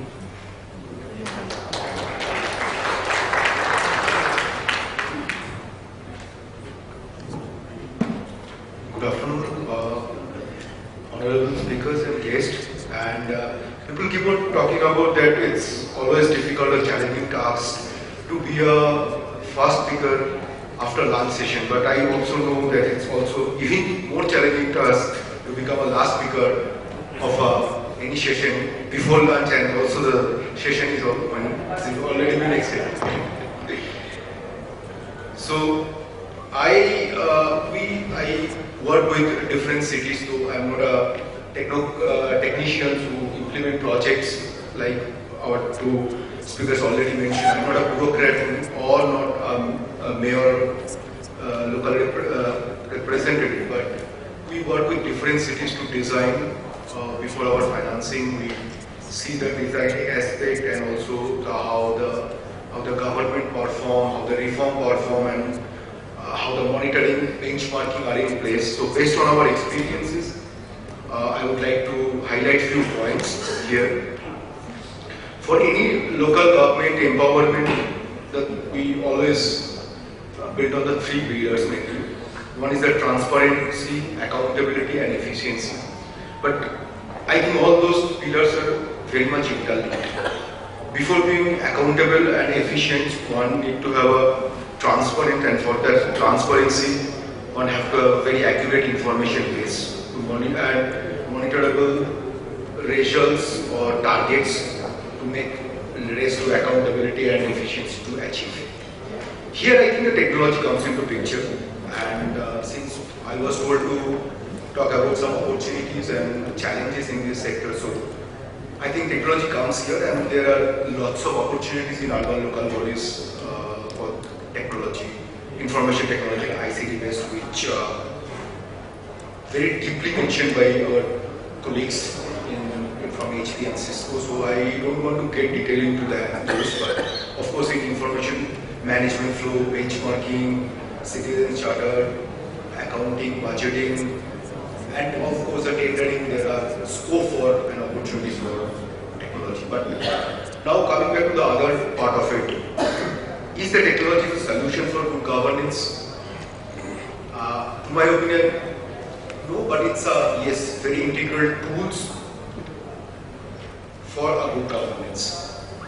But the main question, I think, one also have to address how and for whom those use of technology have to use for having good governance for how and whom. And here I think when you're talking about how the major challenges come.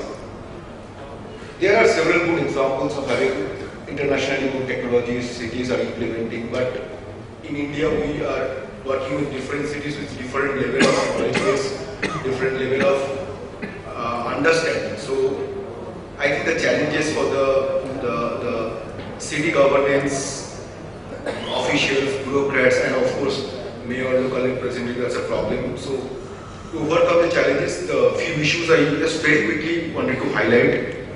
One is that when you talk about technology, of course, it comes to the question of leadership. When you are going to a different kind of a platform or new information technology leadership and champions, local champions is very important, and also how to overcome resistance and incentivize the local team to go fight the new technology. And then very important thing, planning, because it's tools, reforms, strategy, vision, as well as what are the infrastructure it's required and how it suits the local platform, because once proven internationally good technology may not necessarily suit in all cities, especially in India with a different level of understanding of the cities.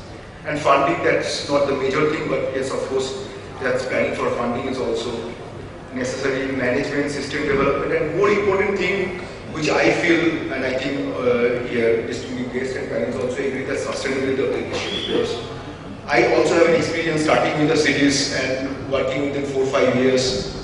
Sustainability of any IT-enabled system, because once some technology provider comes, they are for a couple of years to do the hand-holding, but if it is not institutionalized, then after 5-6 years, it's again going back to the same thing. After investing in the modern technology, modern infrastructure, but it's ultimately not achieving the long-term target, which basically any government, public authority is heading for. So training and capacity building, and also to institutionalize the training. It's not that only professionals doing for 4 or 5 years, but institutionalization of that, which means we also have to look into not the internationally based advanced technology, but a technology which suits the local solution. So those are the broad challenges which we see when we interact with local bodies during our project preparation time. So those are the challenges, I think, and I think how the technology, these are the addressing how technology going to help to achieve the good governance. And then main question is, another question always it comes, for whom? Like we always talk about technology, we always talk about something, but ultimately objective to reach the citizens. Citizens needs, citizens, the basic services, delivering services one, and also telling citizens that technology, already the institution is enabled with the technology and how to use. So that interface is also very important. And because there are several places, lots of technology-enabled solutions, but citizens are not aware of all those. So that, I think, that interface one needs to create, and that's, I think, it's the elected representative have to take a key role for having the interface so that they can achieve the efficiency and service delivery. I would like to end here with saying that yes, technology is very important thing, but it's only a tool, it's not the panacea. And I think the processes to which that has to be corrected, and then use the technology in the right manner, right speed. Thank you very much.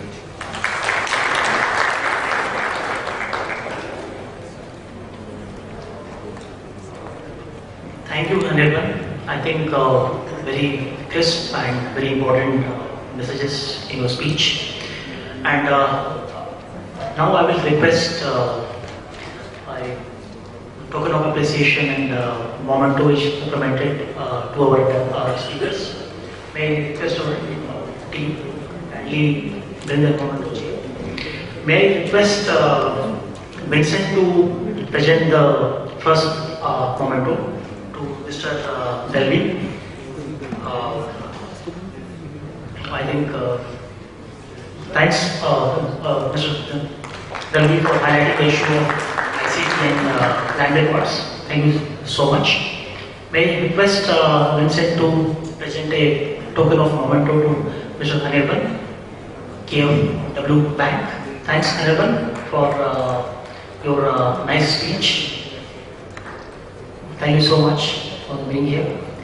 Photo please, very important. And may I request Vincent to present a token of appreciation to the Mayor of Kota, Ratnaji. Thank you very much, Ratnaji. Very inspirational speech. She mentioned about issues and challenges. And may I request Vincent to give a token of appreciation to our Mayor from Chandigarh. Sir, thanks for being here. Thank you so much. And a token of momentum to Amir from Cisco. Thanks, Amir. Very nice global experiences were shared by you. Thank you so much.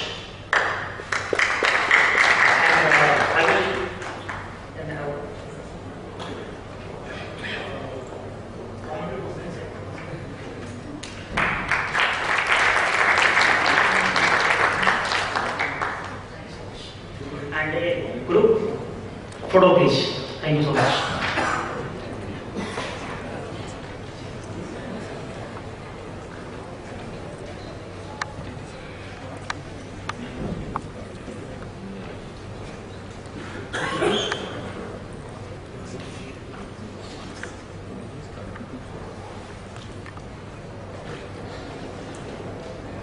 I know that we are highly delayed for lunch, and may I request you all to have a very quick lunch in half an hour, and let's assemble again at 2:15.